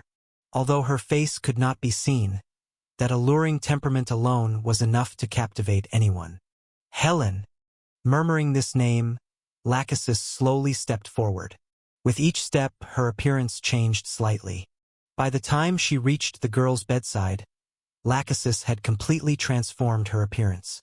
And then she gently stretched out her hand, covering Helen's forehead. In the unseen, a certain transformation occurred. At this moment, Lachesis was Helen. The backlash from destiny followed swiftly, but the goddess merely swung a long ruler, delaying the time of the backlash's arrival. The more debts a person has, the less worry they feel. This was what needed to be paid to solve the problem. And next, she only needed to wait for Paris's arrival. Chapter 881. A Cycle. The next day, as the great sun rose, the goddess of dawn danced across the sky, welcoming the arrival of the sun god Apollo. Winter had passed, and all things in the mortal realm were now sprouting anew. Inside the city of Sparta, Paris walked through the royal palace. The warriors passing by were some shirtless, their bodies scarred. Others grappled with each other without knowing why they fought. As a nation that revered strength, when the king had led people away, those left behind could only vent their energy in this way. However, without exception, none noticed the traces of Paris's passage. Holding the elder wand, the prince felt he was like a god with his wishes fulfilled. Thus far, he had not encountered anything he could not achieve. And the only thing that possibly limited him was his own imagination. After all, imagination isn't fancy. Paris could imagine the sea drowning the land, but he truly didn't know what that scene would look like, so naturally, he couldn't test whether his strength could achieve it. Thus, reason told the prince that his power definitely had its limits.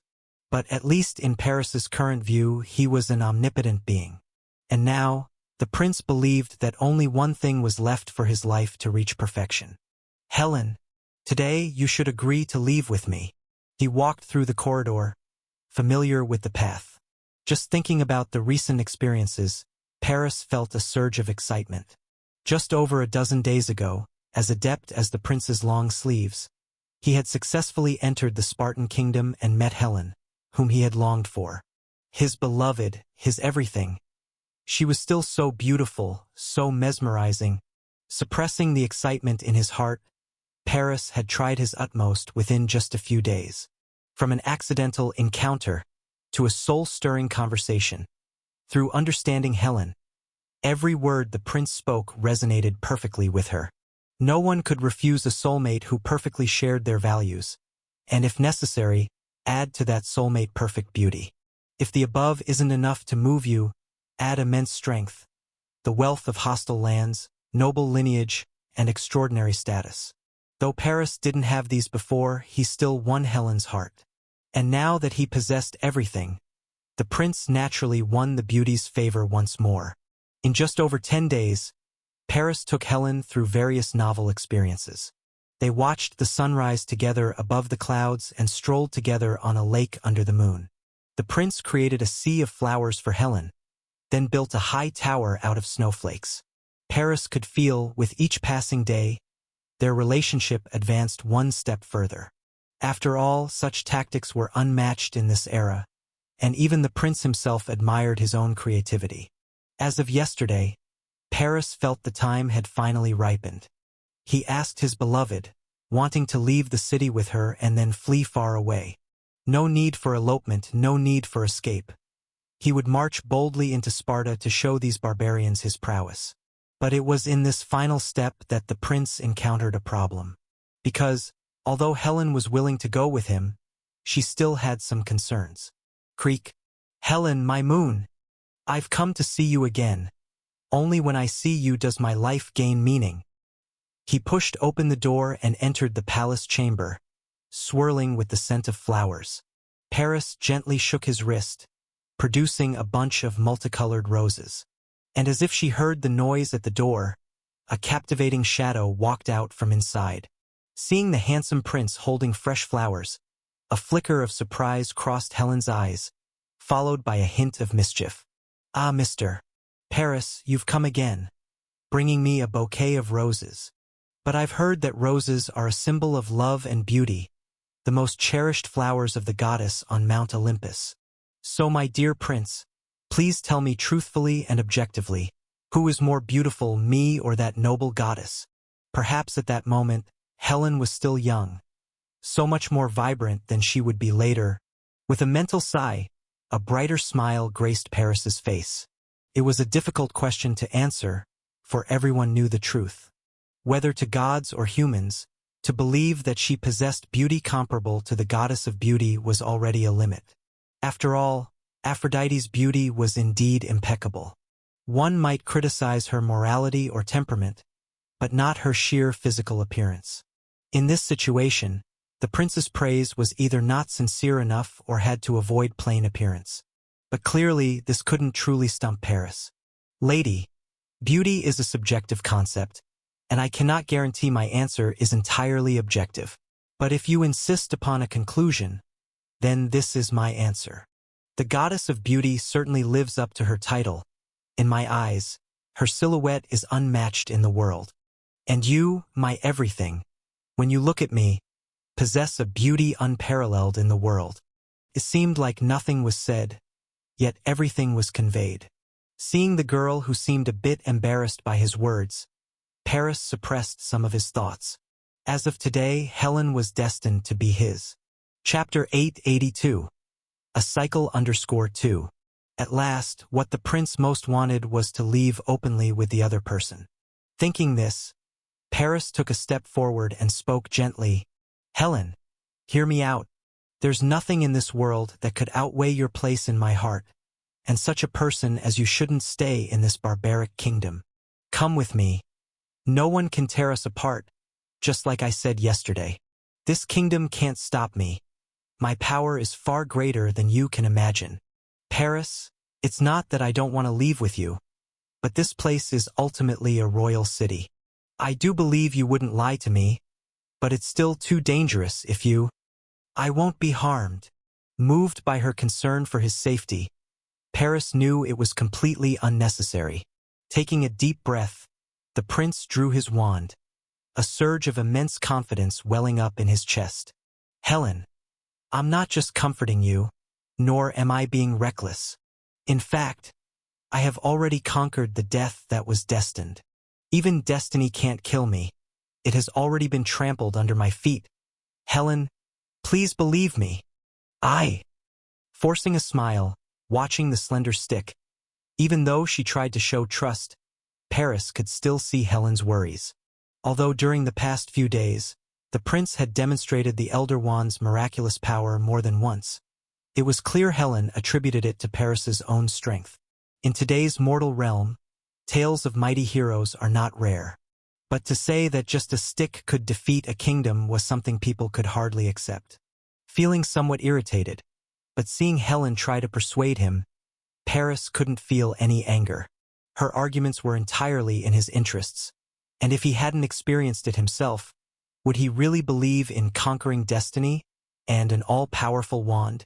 Putting himself in her shoes, it was only natural that Helen would have doubts. However, normal as they were, his power was also real. Thinking this, the prince made a decision. Helen, I know you still don't believe me, but that's okay. I will make you believe. All lies in this world will shatter in the face of truth. I will show you with ironclad truth that there is nothing I cannot share with you, and every word I say is indeed true. Speaking solemnly, his left hand unconsciously stroked the wand as if it were his own finger joints. Paris finally extended his right hand. He reversed the elder wand, handing the handle to her. And Helen was clearly stunned for a moment. Then she took the wand Paris handed her. This is... Hold it. This is the most powerful weapon in the world. Just before now, even a deity fell into a slumber because of it. This is my divine object, the proof of my victory over destiny. Helen, it would be meaningless for ordinary people to have it, but you are different. This is my personal gift to you, and in the whole mortal realm, you are the only one who can subdue me. With a slight smile, Paris mentioned what he perceived as a future Helen would likely never know of. And being defeated by Helen didn't seem wrong to the prince. Come, feel its power. The grace gained after conquering destiny. As long as you wish, it can turn imagination into reality. This is the most powerful and most perfect witchcraft. We don't need to learn anything. Just holding it, we can achieve whatever we desire. Watching Helen transition from being bewildered to curious, then to fascination and excitement, Paris stepped back, turning his gaze toward the window. At that moment, Sparta was cloudless, the sky a deep blue. The prince pointed to the sky, not turning back, and said, "Come, try out your power. Wave the wand, and you can summon rain and clouds, tear down walls. Then, okay." A soft voice came from behind, and the prince couldn't help but smile. That was Helen. As always, gentle and perfect. Thinking like this, for some reason, Paris felt his gaze seemed slightly blurred. From light to dark, everything in his field of vision turned into dark tones, eventually succumbing to darkness. The prince wanted to pat his head, but his thoughts were becoming increasingly sluggish. Could have been a day, or perhaps just a moment. At some point, Paris felt himself plunging into darkness. Beyond that, he felt nothing else. Thud. Withdrawing his right hand, Lachesis calmly watched the fallen prince. Behind him, a black wound was clearly visible. If the prince had any consciousness at that moment, he would likely be surprised to find that the wound on his body was exactly like the one he had inflicted on Atropos, both in position and size not differing by a hair. This is the response destiny gives you, humans. Since you did what should not have been done, the effects given to us, we will return them all. Somewhere in the void, the backlash of destiny fell once more. Though this was an equivalent response, initially it was the three goddesses who had failed to maintain the fixed destiny. Though ultimately, it wasn't caused by the three goddesses who were newly born, the world itself still showed no sympathy towards them. However, feeling the backlash was somewhat less than expected, Lachesis couldn't help but feel fortunate about her choice of candidate. In the rightful track of destiny, Pallas died because of Helen, and now he had died because of Helen again. Though the cause and results were not quite the same, it still spared her some trouble. Now what needed to be done was to find the real mastermind behind the scenes. Let me see. Holding the elder wand, using Paris as a conduit, Lachesis began to seek out the true mastermind. As ridiculous as this prince was, he couldn't possibly have crafted such a thing. Someone else must have been behind it all. This is an Athenian? After a long time, it seemed she finally found the answer, but the results were quite unexpected. Was this human really the trigger for all this? But how could he? Not understanding and somewhat hesitant, Lachesis knew that either she had not found the right target, or that the person actually had some hidden extraordinary attribute. Perhaps she should have someone test him, but for the fates, the answers obtained from destiny itself should never be told to those who shouldn't know anything about all this. If this action was meant to steer the person onto the path of destiny, then it could be barely permissible. But no matter how one looked at it, having a deity test a human was absolutely unrelated. Sigh. Be careful and take it step by step. With a gentle wave of the hand holding the elder wand, script appeared on a scarf, transforming into a small bird that flew northward. Regarding her discovery, Lachesis did not intend to keep her sister in the dark. In case something also happened to herself, she couldn't let her sister start from scratch. However, coming back to it, this so-called wand was indeed very useful.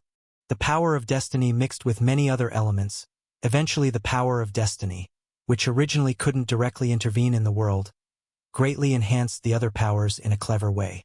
Vaguely, it was as if a world also couldn't exist without destiny. When the power of destiny came into existence, the matter and spirituality built on the void also achieved some kind of intersection and sublimation. Unfortunately, she ultimately couldn't keep using it because, in reality, Helen was the rightful user of the Elder Wand, not Lachesis. Even as a goddess, she had no power to change this.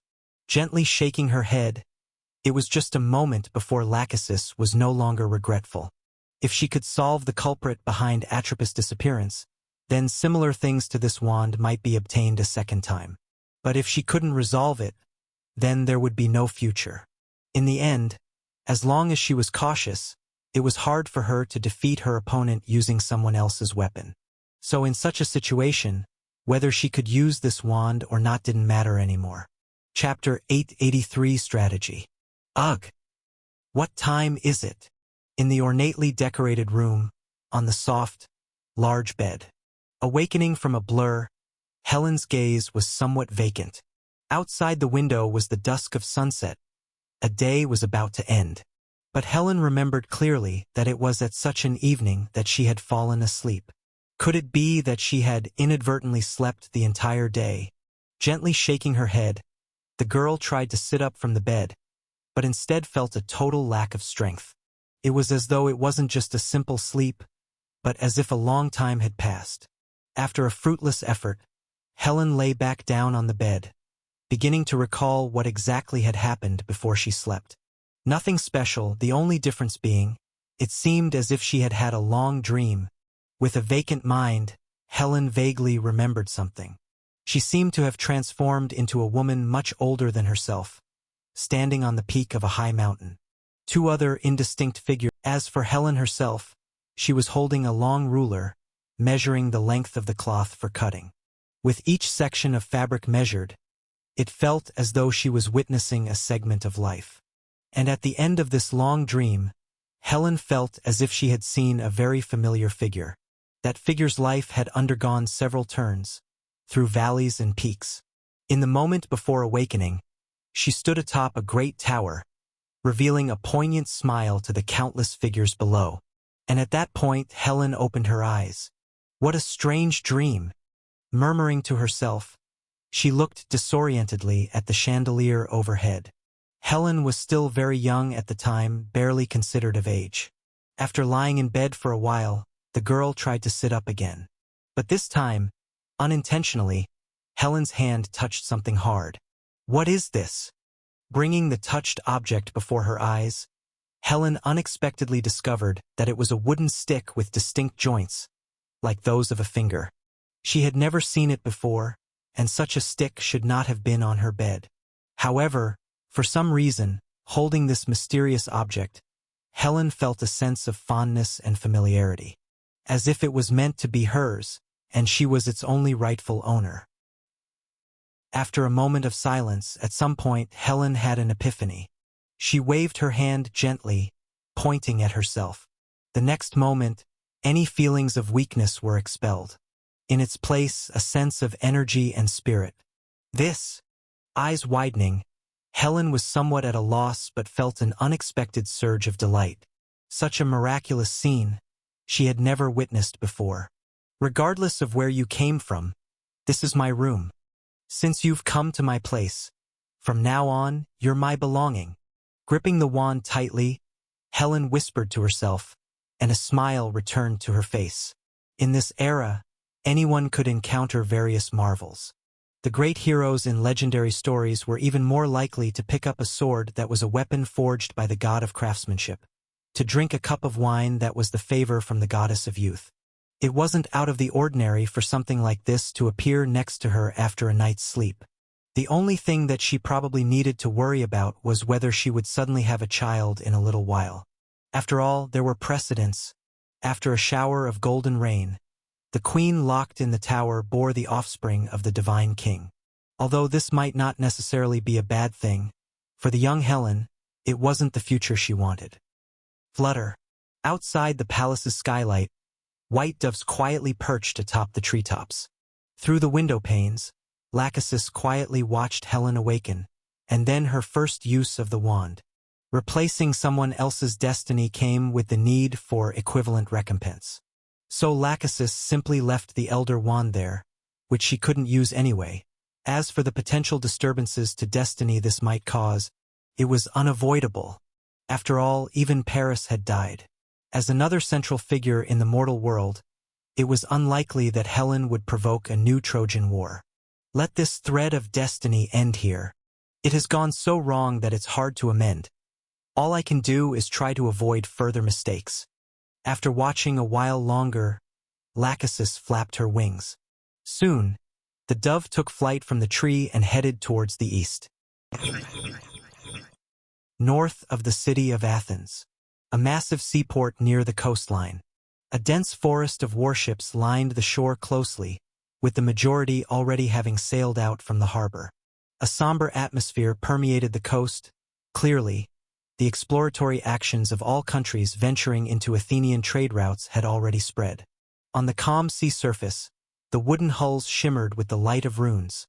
Below the high-hung sails were arrays of massive crossbows. Occasionally, on a few colossal ships, one could see several crystal tubes. If someone from a later era were to witness this scene, they'd likely exclaim the word cannons. For a moment, the styles of ancient and modern seemed to combine, creating an odd yet harmonious feel. Yet, for the Athenians of this time, they could not perceive the special nature of this sight. In their minds, this was simply how a navy should appear. Among the numerous warships on the largest and most advanced flagship, a group of Athenian military officers, clearly navy admirals, were gathered around a young individual. Chapter 884, Strategy, _2. They were gathered around a sea chart, seemingly studying the details of the war. However, from the looks on their faces, it was clear they had not reached a consensus about the course of the future. Sasa. A faint friction sound arose as fingers slowly traced over the sea chart. The middle-aged general was obviously trying to stay calm, but watching the ridiculously straight line on the sea chart, the corner of his eye still twitched incessantly. Not long ago, this young man, holding the token of the new king, had arrived at the Athens Navy's base and announced he would take over the management of this war against external enemies. And his method of facing the enemy was represented by this straight line. Naval strategy? The middle-aged general certainly hoped that was the case. But no matter how one looked at it, it seemed nothing more than a scribble that even a 3-year-old could draw. He was unaware of the sea conditions, the climate, the locations for supplies for both the enemy and us, or where they might be affected by the opposing faith god's power. If this were a land army's offense, this so-called strategy would be like connecting the camp to the enemy city with a line and then ordering the troops to charge. Regardless if the front was hills or swamps, and regardless of possible ambushes, they were to advance at full speed without hesitation. Mr. Avon, regarding Her Majesty the Queen's trust in you, I have no objections. After all, if it really comes down to it, I too am an old soldier who has fought alongside the former king.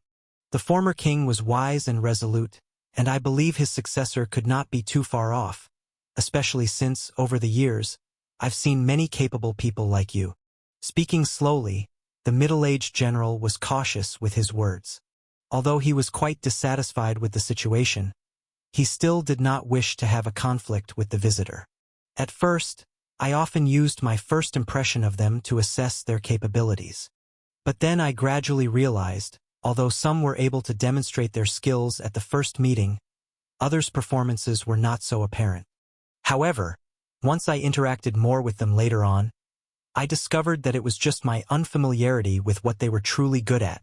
As a commander, I am not familiar with governing a country or the advanced alchemy technology, just like these expensive alchemy equipment I bought. I only know how to use them, but I can't repair them. Maybe you are in a similar situation, outstanding in your area of expertise, possibly unmatched in human all countries. However, when it comes specifically to naval warfare, I still think I have some room to speak. No matter how I look at it, the plan you designated does not conform to the traditional strategic thinking of naval battles. At least that's what I know. So if there is any special idea behind it, I am willing to listen respectfully, as it could enlighten me. But if not, maybe you could first consider the strategies we've designed in advance. Reaching out to grab another sea chart, the middle-aged general felt he had done his best to exercise his modest art of expression. After all, Athens was not traditionally a major maritime power. The current Athens navy was mostly established during the rule of Theseus, and they were not able to compete with the traditional aristocracy in many aspects. Just to mention himself, the divine blood in the middle-aged general's veins had thinned beyond 10 generations. So, is this the strategy you've designed? Ignoring the general's complex emotions, Lane casually flipped through the map he had presented. Various markings and an array of arrows and curves densely covered the map. There were 6 such sea charts in total, clearly results of their previous war simulations. Apart from various external factors, just looking at these charts, Lane couldn't help but respect the unimpressive-looking general. Although Athens's navy had not been established for long, perhaps as a result, their tactical command was not influenced by the mainland countries but rather had similarities with the style of Silver Moon City. Lane admitted the other side's plans were indeed quite good, and logically, he was not one to insist on his own views. However, as he flipped through the charts, Lane suddenly discovered a somewhat embarrassing issue.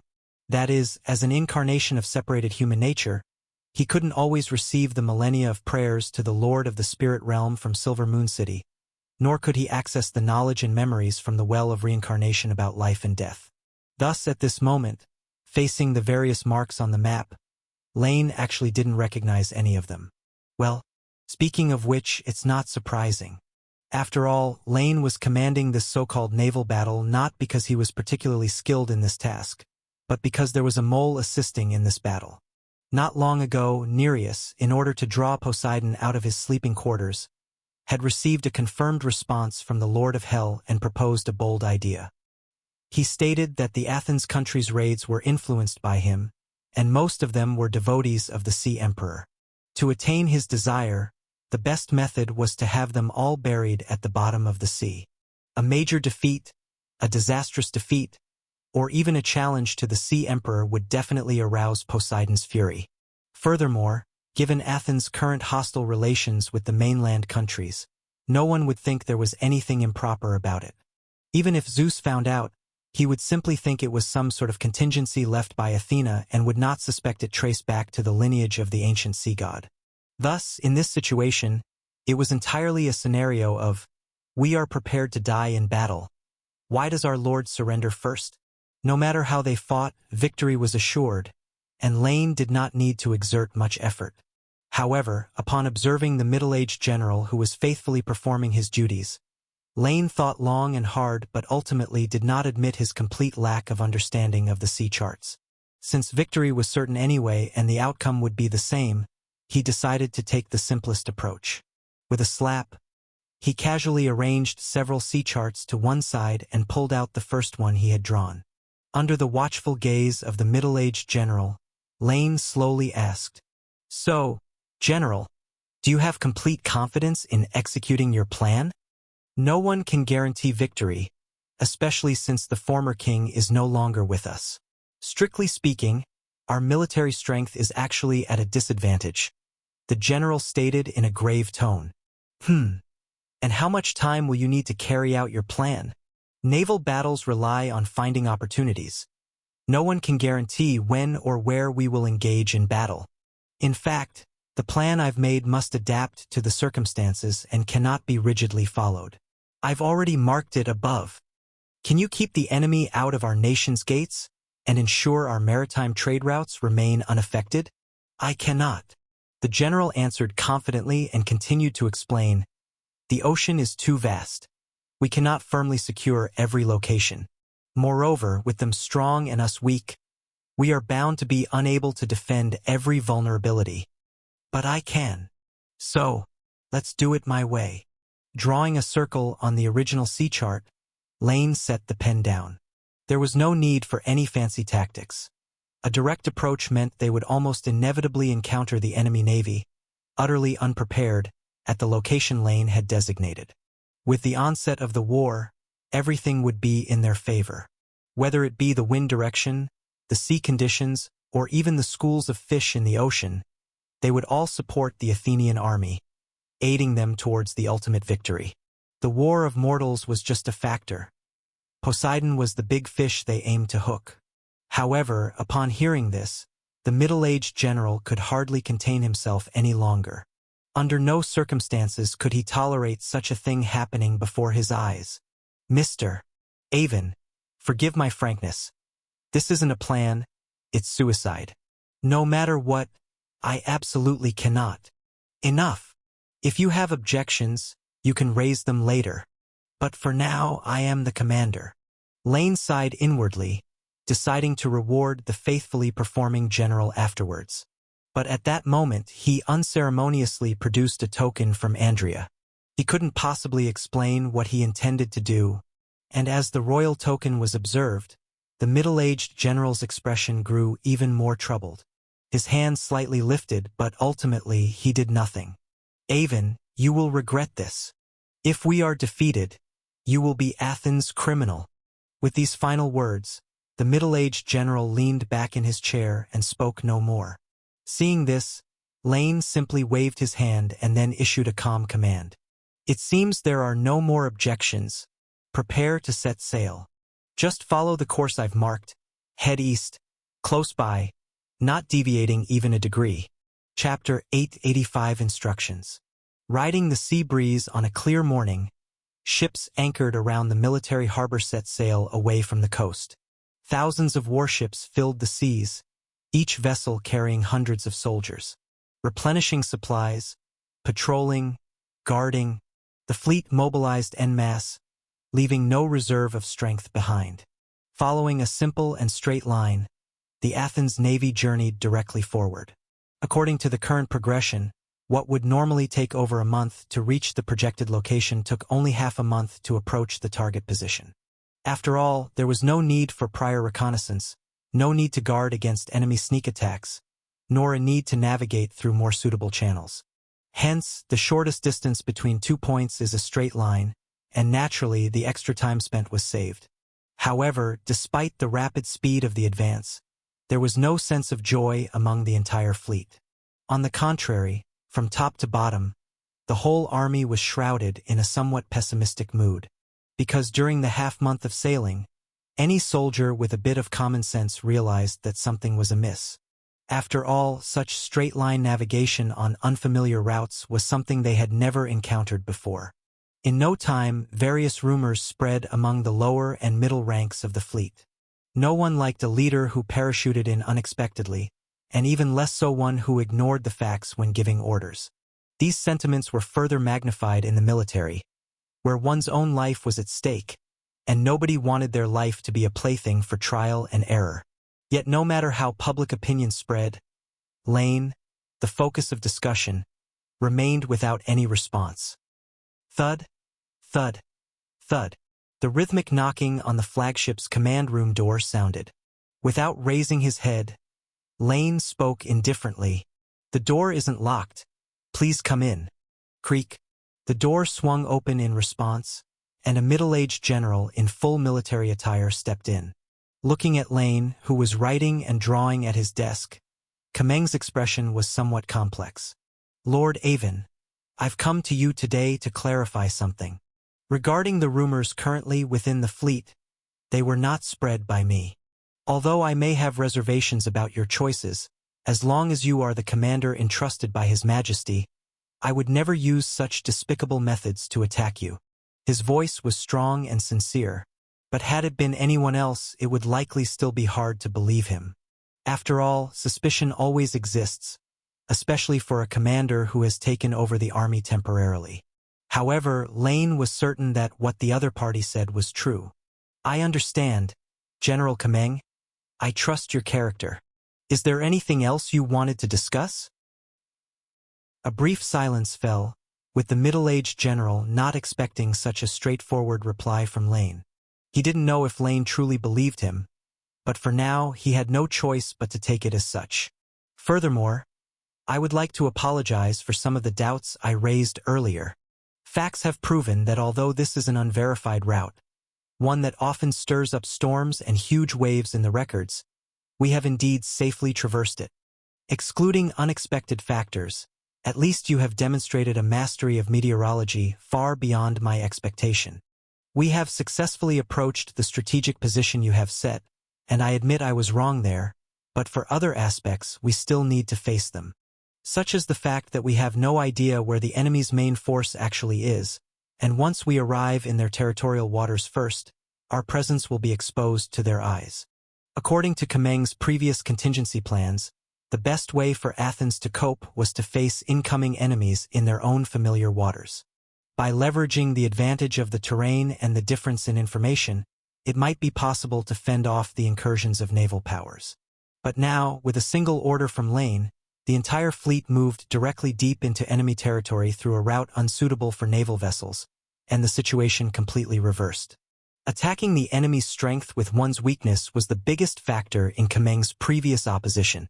General, these are not the things you need to be concerned about. According to my judgment, when we arrive, the enemy's main force will appear there. What you need to do is execute my orders at that time. Speaking calmly, Lane's demeanor was composed. For a moment, Kameng couldn't be sure if his own knowledge was too shallow to discern even a hint of how Lane arrived at that conclusion. Speaking of which, it's coincidental, General Kameng, I also have something to discuss with you today. Regarding our Army's communication system, I need to make a simple change. The specifics of the change are here. Make a note of it. With a push of his hand, Lane slid the document he had just been writing across the table. Kameng received it and started to scrutinize the contents. Thanks to the trade with Silver Moon City, the classical era fleet had established a very advanced means of communication, no longer relying on flag signals to communicate. However, as Kameng read through what Lane had written, his expression changed again. This is new orders. Yes, this will facilitate your quick reception of my commands. I have assigned a number to each warship, so that when my orders are given, you can react more quickly. But Kameng struggled to organize his words, taking a deep breath. Are these new instructions not a bit too detailed? Is that not good? Appearing somewhat surprised, Lane looked up slightly. It's not about whether it's good or not. I mean, as the fleet's commander, you actually don't need to care about how many degrees a certain ship is turning or how fast it's moving for how long. Actually, you only need to give the formation or the timing of the attack. As for these, General Kameng, for the complete annihilation of the enemy, this is necessary preparation. As for why it has to be done, you may not understand, but all you need to know is how to execute. This shouldn't be hard, am I right? Bang! After a long silence, the conversation ended. With a heavy door closing sound, the middle-aged general left the command room. Just by looking at the document, he could guess what the commander who had come from afar would do. However, Lane noticed that even though he didn't hide his anger, the other party still took away the corrected instructions in the end. Obviously, Kameng was not someone who would let personal feelings affect his work. No matter what, he would execute the orders from his superiors. Not understanding is quite normal, after all. This truly isn't something a normal person could do. So, Lord Nereus, you should be able to ensure our success on this expedition, right? Lane shook his head slightly, not concerning himself with this triviality. He simply picked up a conch shell from beside the table, a token from the sea god. Through it, they could communicate directly to convey Lane's requests. Of course, on matters involving Poseidon, I might only be able to help you to the best of my ability. But in this mortal realm's war, on the sea, I can assure you, no matter how you fight, Athens will surely be victorious. The voice from the conch shell carried a trace of admiration from Nereus. It wasn't feigned. In fact, the sea elder genuinely felt he had learned something new. By the way, speaking frankly, before today, I had worried that if this victory were too false, it might be detected by the perceptive. But now, having seen your approach today, it has opened my eyes, and I have no more doubts. Although I'm not well versed in mortal realm wars, detailing the trends of the war to such an extent, it must be a feat only a great general could achieve. In this way, even if you truly win a great victory over the enemy, no one will doubt the success of the Athenians. You're right. It's just as you say. In front of the desk, after a moment of silence, Lane nodded slightly. Indeed it was so. Micromanagement like this, if you lose, you're a micromanagement master. But if you win, then it's a master orchestrating the micromanagement.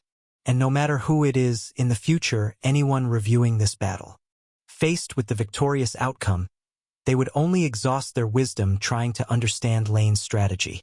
They would try to imagine how he was able to so precisely anticipate the enemy's every move ahead of time and then marvel at the intricacies, with no one daring to say it was luck or any other reason.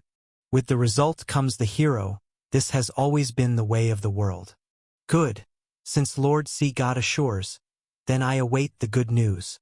In 3 days' time at dusk, we will arrive in the Central Sea off the shores of Pylos. Lane calmly spoke and then extinguished the power swirling around the conch. The kingdom of Pylos, one of the largest cities that worship Poseidon. And to lure him out, this kingdom was also the most direct target for attack. Hence, the appointed battlefield was right beside it. In the blink of an eye, 3 days hurried past. Standing at the bow of the flagship, Lane held up an alchemy mirror, seemingly watching the movements in the distance. Beside him, General Kameng, without showing a hint of expression, just stood there with a cold face. 3 days had passed, and the so-called new communication instructions had been conveyed. The fleet had even conducted several rehearsals. Not until each ship that received the instructions could execute them without fail did the test end. However, whenever he thought about the content of the test, the middle-aged general couldn't hide the anger in his heart. This is a war concerning the safety of Athens, not a joke on paper. Goddess above, may your power bless me. He prayed silently, just like many of the sailors at this moment. For the Athenians, praying to their ever-victorious principal god before the war was an essential ritual for everyone.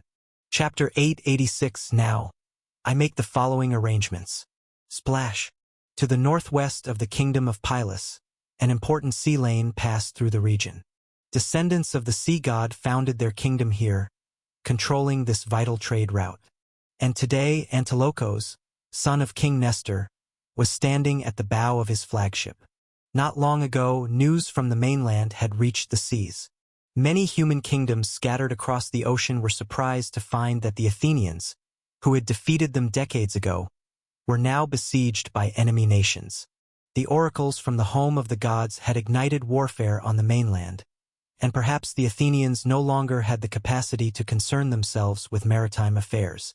Thus, even though Poseidon showed no clear stance, envoys from all countries still converged on Pylos to discuss how to reclaim the interests they had lost long ago. At first, Nestor was actually uninterested in this matter. This aging king merely wished to watch the land kingdom's strife until he returned to the embrace of the deity. However, his successor, the prince of Pylos, Antilochos, thought otherwise. For centuries, the royal family of Pylos, as descendants left by Poseidon and humans, were naturally capable of controlling water currents, discerning meteorological and tidal changes. Even the alien beasts with divine blood flowing in their veins could often be influenced and controlled by them, which was also the foundation of their standing in the ocean. Inheriting his forefathers' bloodline, the prince possessed such powers too, and he even excelled beyond them, possessing a perception in the ocean that astonished many deities. This was extraordinary talent, a powerful testament to the divine blood. But contrary to many people's expectations, Antilochos did not seem pleased, and indeed he was not. For the prince saw that although bloodline could grant them strength, this kind of power born from reproduction would always diminish. Only power that could truly be mastered was real, substantial, and everlasting. Therefore, Antilochos gathered knowledge from Silver Moon City and also purchased many costly alchemy products. He sent men to study their principles, even at great expense. Some questioned his stance, yet the prince showed no signs of repentance. After all, learning from others' strengths should never be criticized. The prince scorned to argue with them. The only difficulty was that, as a nation under the traditional faith of all gods, Pylus found it hard to access sufficiently valuable information. What they could buy was often finished products, while the true principles and technology remained elusive. This issue had troubled Antilochos for a long time, and it was also one of the important reasons behind his recent advocacy for attacking Athens. "There is no need to conquer lands or to seek slaughter," he said. "General, remember what I've said before. This trip isn't about striking down Athens, but to make them recognize our threat. The lands of the mainland are not ours. Rather than coveting their land, we should think about how to obtain sufficient wealth and knowledge. Let the people on the mainland spill their own blood. Compared to Athens, these so-called allies are actually our real competitors in the ocean." Reiterating his views, the prince had spoken this many times already. Yet, to avoid misunderstanding by the generals of these kingdoms, he felt the need to repeat it over and over. At this moment, the wide ocean around was densely packed with countless ships of various sizes. Most were put together by smaller all countries hoping for a chance to benefit, and Prince Antilochos of Pylus was their nominal commander. Of course, the prince was well aware. These all countries might appear to honor Pylus as their leader, acknowledging their status in the ocean, but ultimately, they only wanted them to attract future hatred from the Athenians. Moreover, should any real issue arise, it was doubtful many would follow orders. Fortunately, the prince had never really counted on them for this expedition. He simply wanted to achieve a victory and then gain what he needed through negotiation. What happened afterwards was none of his concern. Even in his heart, Antilochos was already prepared. When they negotiated with the Athenians in the future, these followers could well become pawns to appease the other side. As long as the kingdoms on land were not unified, they posed no threat to the kingdom of Pylus. And Athens currently lacked this capability. Sigh. That's it then. But speaking of which, how prepared are those priests? Taking a deep breath, the prince stopped pondering the future. Furrowing his brows slightly, he looked toward a patch of sea surrounded by many ships. There, a shrine made from the sea itself floated, where hundreds of priests clad in robes seemed to be chanting loudly. Fish-headed creatures danced there as if trying to please the deity. Regarding this last point, the prince himself was skeptical. Though he too was a descendant of the Sea Emperor, no matter how he considered it, Antilochos could not see how these strange creatures could possibly please a deity. Opportunity waits for no one, but we've waited too long already. If it weren't for these priests insisting on preparing this ritual to appease the deity for protection from the ocean and the storm, we probably would have departed already. Chapter 887. Now, I make the following arrangement understood. But it's been so long, and I still haven't sensed any divine will descend. Instead, the armies of all countries are gathering more and more here. According to common sense, this sea area is actually not suitable for so many ships to be stationed here. But because of the priest's request, the prince still agreed. Among the Athenians, there are never a shortage of wizards who manipulate the waves, but on this point they can't do better than the priests of the sea god. So Antilochos just deployed patrol teams on several nearby routes and then waited patiently.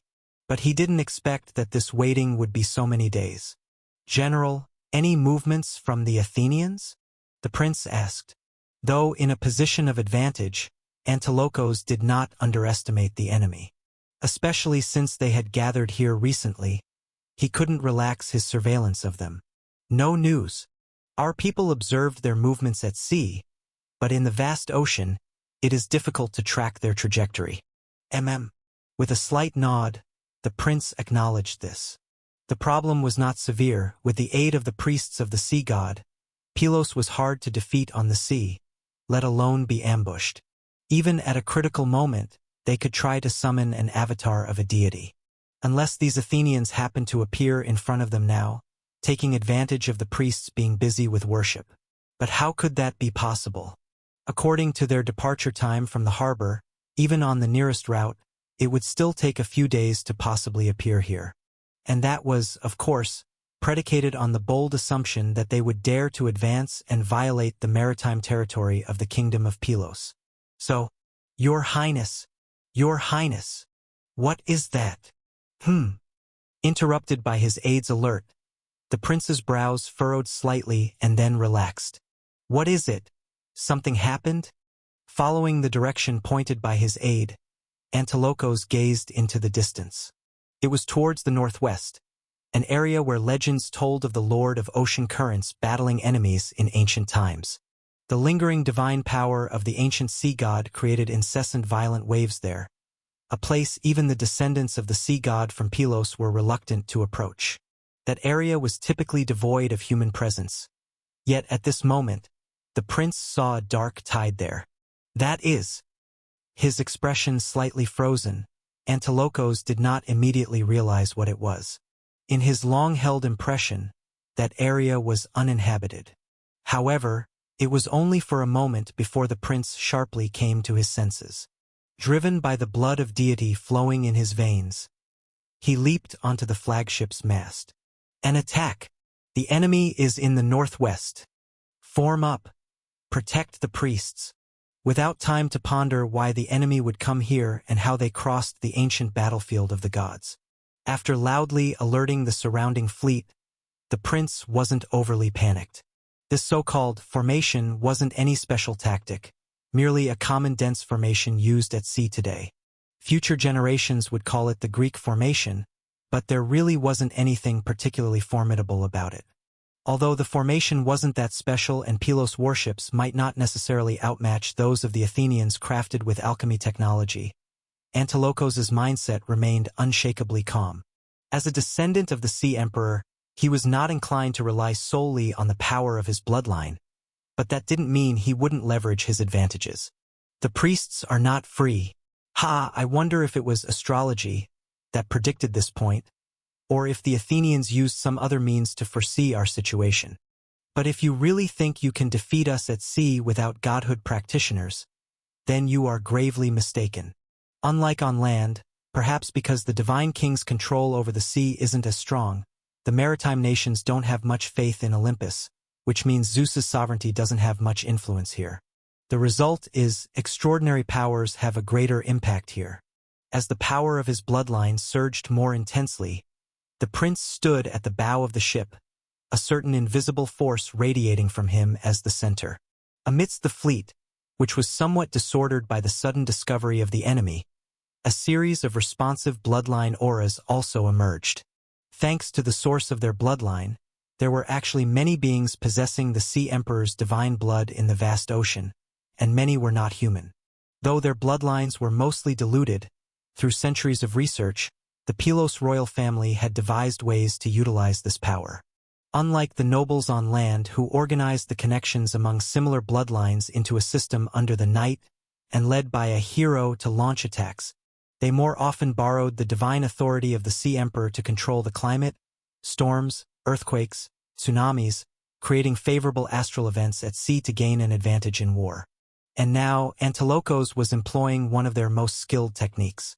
Across the expansive sea surface, as the resonance of the noble bloodlines intensified, a dense fog began to emerge. The sea turned turbulent, making it much harder for weapons on the ships to aim steadily. The dense fog shrouded the sky and enveloped the entire sea area.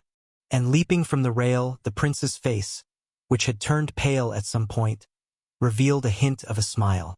Although I don't know how these Athenians managed to get here, it seems they've badly miscalculated. Chapter 888 Now, I make the following arrangement _3. I know they have advanced weapons. Especially those things called magic crystal cannons are immensely powerful. Each shot comparable to a divine arrow shot by a hero, capable of piercing through ship hulls and armors. But on such a sea surface, they basically have no way to aim, and in such dense fog, they probably can't move an inch. The prince was actually very interested in the alchemy equipment of Athens. Unfortunately, even if it was just outdated and defective, he still had nowhere to buy it. But it didn't matter, since he couldn't buy them, he would just take them by force. Antilocos didn't care about how he got them. The priests are not available to act. Otherwise, I could have harnessed a multitude of sea beasts. But this is enough. In this dense fog, even I, with the bloodline of the sea god, am partially blinded, let alone these Athenians. Notify the entire army, no matter how they crossed the god battle sea area. Since they have come here, we shall host them properly. Yes, your highness. The general, serving as the prince's adjutant, bowed slightly and then took his leave. Antilocos was right. For kingdoms at sea, many things are of no use to each other. But for terrestrial kingdoms, as long as the enemy isn't someone like Theseus who can withstand hurricanes and sea beasts' attacks, bursting in and out of an entire fleet, then there's nothing to fear. In the worst case, with this dense fog stimulated by the power of sea god bloodline as reliance, they could judge the situation and retreat or advance freely. Whoosh! The flags fluttered, rustling vigorously in the fierce wind. Anxiously, up until Anran sailed out of that bizarrely turbulent sea area, Kameng finally relaxed. One moment it was peaceful routine, the next a huge vortex suddenly formed. Huge space rifts appeared unsummoned, dividing everything living that passed through into segments.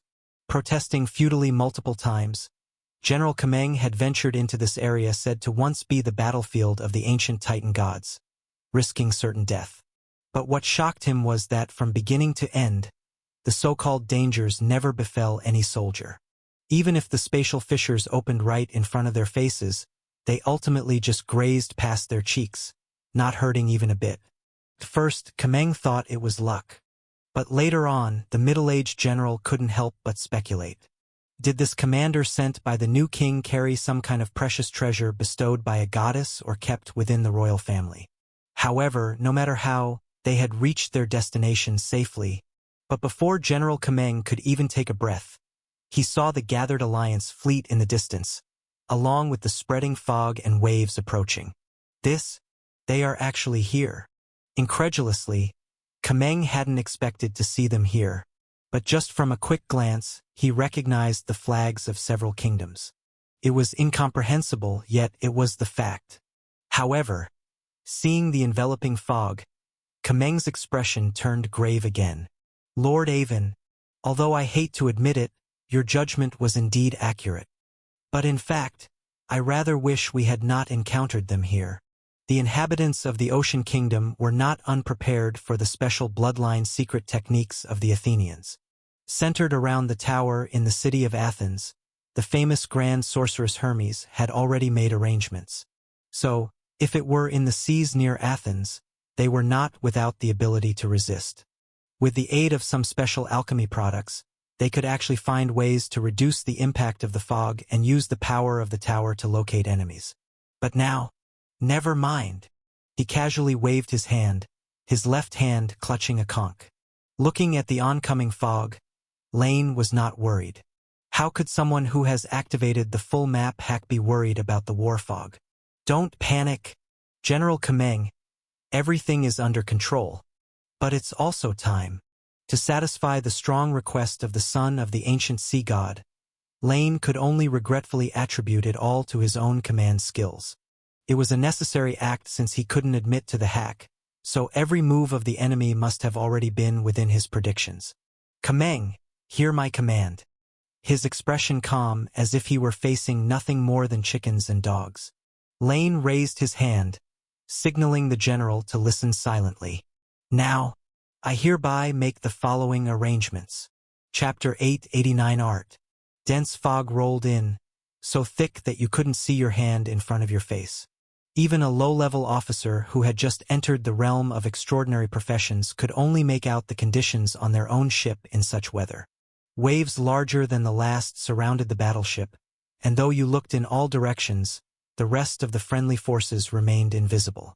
It was as if the entire world had been reduced to just this one ship, sailing through an endless expanse of mist.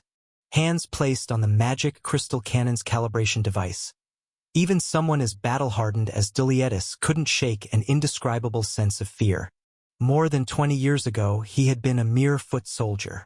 In the bright noon sun, he had taken part in a naval battle against the kingdom of Pylus, witnessing a similar fog. But back then, they had the aid of the great witchcraft cast by Hermes. Though visibility remained poor, they could at least make out the approaching shadows of friends and foes. Now, however, things were different. Dulietis knew they were in unfamiliar waters, not far from the enemy's royal capital. And this time, they lacked the powerful king who could vanquish the incarnations of the gods. Whoosh! Whoosh whoosh! From afar, the sound of arrows slicing through the air was barely audible, signaling that the enemy was probing their position. Having the bloodline of the sea god didn't mean the enemy was unaffected by the fog. After all, in the end, the fog wasn't the work of a single individual. Naturally, no one could be immune to its effect with their own strength, but as the sound of arrows cutting through the air continued, Dulietis's fear grew. Not just his, but the fear of his second in command as well. Facing each other head-on, they were fearless warriors. But now, trapped in the fog with no ability to retaliate, true fear often sprang from the unknown. Not knowing where the enemy was, when danger might strike, or what they could do to turn the tide of a losing battle. At this moment, Dulietis once again cursed this senseless march in his heart. Engaging in naval warfare in the territorial waters of the sea god's descendants, it was an utterly foolish act. Dulietis, the main gunner, Dulietis. The alchemy communication device has received new operational orders. You are to execute them immediately. The oppressive mood had been escalating with the passage of time. But now, an order runner suddenly came running through the dense fog. Although Athens's fleet was equipped with alchemy communication devices, capable of sending messages within a certain range via the vibrations and amplitudes of the magic net strings, this advanced invention was clearly only implemented at the ship level. For internal messaging and operations, order runners were still needed to convey information. Especially in this kind of fog that contained extraordinary power, it was so even more. Orders, what orders? The sudden command broke the silence, leaving Dulietis somewhat puzzled. Under normal circumstances, even if there were orders from the commander, at most they would direct the movement of their battleship or target a specific enemy ship. As for how to attack, it was presumed to be up to their own discretion. Since time immemorial, no land military commander has micromanaged down to a 3-person combat team. Similarly, no naval commander was known to issue orders to a single gunner. Regardless, Dulietis still took the wartime orders that had been hastily transcribed by the scribe. 2. Gunners on battleships 157-3, 157-5, 159-2, 218-6. Within 7 standard reload times after the orders are given. Adjust the cannons to east, 12.15 degree, west 7.02 degrees, 3.61 degrees, 18 degrees, and fire 3 rapid shots in unison. After execution, perform reloading and await further orders. End. Speechless, Dulietis stood in place, not sure what he was reading. These various parameters were said to be the standards brought back by Grand Sorceress Hermes after her studies in Silver Moon City. Later, to better utilize these imported magic crystal cannons, the gunners rushed to learn the relevant knowledge. Thus, Dulietis naturally understood what was being said, but here was the issue. These were clearly the calibration parameters designed after using the alchemy mirror to measure the distance between the two sides and adjusting based on experience. The real firing elements were much more complex. The orders merely required adjustments to the current direction of the cannons, which greatly simplified matters. His thoughts stalled there, and Dulietis felt he really couldn't make up any more. Laughable, even during regular training, hitting stationary targets while accounting for wind direction, sea conditions, the rolling of friendly and enemy ships, accuracy couldn't be guaranteed. What were they doing now, setting off fireworks? Cough cough, Gunner Dulietis, it has been 3 standard reload times since the order was received. Don't you think you should start working? With a couple of low coughs, the order runner could probably guess what the gunner before him was thinking, but he still reminded him. In any case, Remember to execute the orders. Actually, the captain has also received an order. It was to adjust the course 1.5 degrees to the left and reduce the speed to 70% of the peak. The order runner didn't know what the captain thought of this order, but ultimately, he clearly chose to follow it. All right, I got it. With a grim expression, Dulietis felt like his end was truly near. But as a member of Athens, he believed that if he died for the royal family, he would surely be reborn in the goddess's divine kingdom after his death. Chapter 890 Art_2. But this way of dying really was a bit ridiculous. Brother, if you can make it back alive, remember to erect a monument for me, inscribed with a line of text. That nonsense. Unable to hold back, Dulietis cursed and turned around to start adjusting his magic crystal cannon. After all, since I can't see anyone, does it really matter where I aim to shoot? If by some chance I manage to hit something, then once I'm in the goddess's divine kingdom, I'll have something to boast about. Lastly, to gunner number 8 of our ship, shift the cannon 50 cubits to the left, elevate the angle by 0.81 degrees, and fire 3 consecutive shots. With this, the fleet will form 17 local battle positions, with encirclement and destruction of the enemy's main force as the primary objective, completing the battle plan. I will follow up with specific strategic implementations and make arrangements accordingly. General, any questions? A clever, illusory sound art was simultaneously conveyed in real time by several dozen communication device operators. Even after Lane had finished stating the subsequent arrangements, he still seemed a bit reluctant to stop. The scene made him think of certain strategy games from future generations, except that the one unfolding before his eyes was being played out by real people. None. But Lord Avon, have you received some sort of divine favor from the goddess, enabling you to see through the fog of war?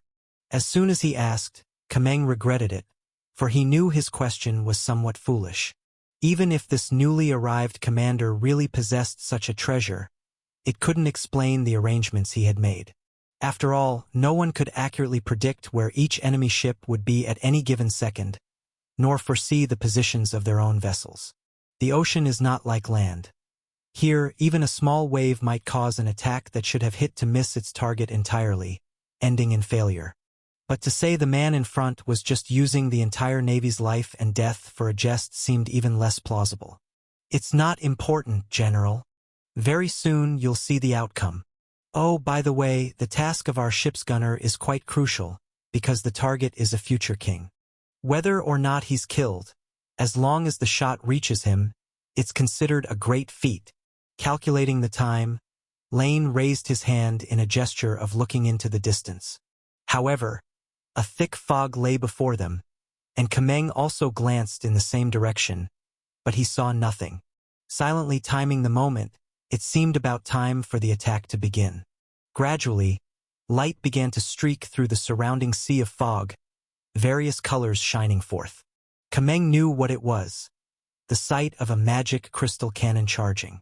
At its core, this special weapon was simply a method of firing elemental energy extracted from the magic net in the most direct and brute force manner possible, with the advantage being that no wizard was needed to control it, but there was a whole host of disadvantages. For instance, the long charging time and the extremely low energy efficiency, which was evident from the dispersion of light as elemental energy escaped in large quantities. And the cannon couldn't fire in rapid succession, because a large concentration of elemental energy might ignite upon being activated by the magic crystal cannon, resulting in a localized momentary surge of the elements and the complete destruction of everything on the battleship. There were many more such shortcomings, which was why this weapon was considered to be a defective product. But whatever the case, in this era of sea warfare where the defense was almost zero and a hit meant a kill, it was a groundbreaking weapon. And according to legend, the item atop the Grand Sorceress Hermes' tower that could destroy a deity's avatar was essentially viewed as an extremely special magic crystal cannon, albeit one that was impossible to mass-produce and required the aid of such a powerful wizard to use. However, General Kameng clearly didn't have a deep understanding of these things. 10. 9. 8. Lifting his head again, The general watched as the parachuted-in commander counted down one by one.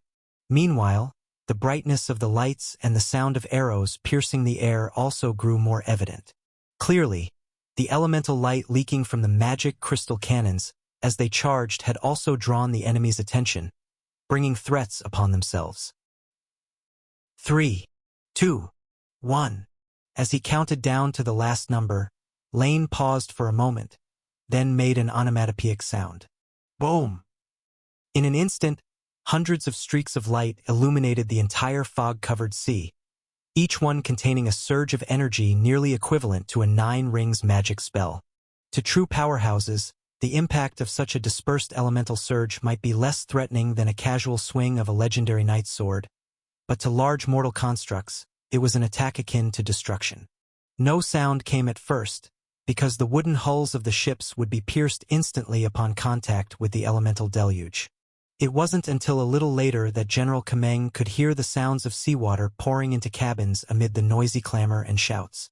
He didn't know exactly how many enemies had been hit, but undoubtedly, at least a dozen enemy warships had been obliterated by that single strike. In that moment, the knowledge he had learned in the past seemed to be of no use. And watching the figure that still gazed into the foggy sea in front of him, Kameng once again followed the gaze. "Hey, what are you looking at?" Turning around just in time to see this, Lane was a bit puzzled. With the help of the sea god, the dense fog was of little consequence to him. He had been considering where to let the waves push these ships so that one shot could potentially penetrate 2 or 3 vessels. But the man behind him couldn't see, so what was he looking at? "I don't know." In response to Lane's question, Kameng first replied, then hesitated for a moment. After a short while, he slowly added, "But I think, perhaps, I'm witnessing the true art of war." Well, if it makes you happy. Not knowing what else to say, Lane had not anticipated that this General Kameng would henceforth strive with renewed vigor to become a master of naval command in the future, inventing many useful tactics. Even in distant posterity, some would name their children after him, and one of them would become a renowned general, eventually making it into the annals of history. At this point in time, Lane only hoped that he wouldn't lead him astray to the point of obsession. After all, no matter how he thought about it, his maneuvers had little to do with the art of war. Should he explain? Maybe not.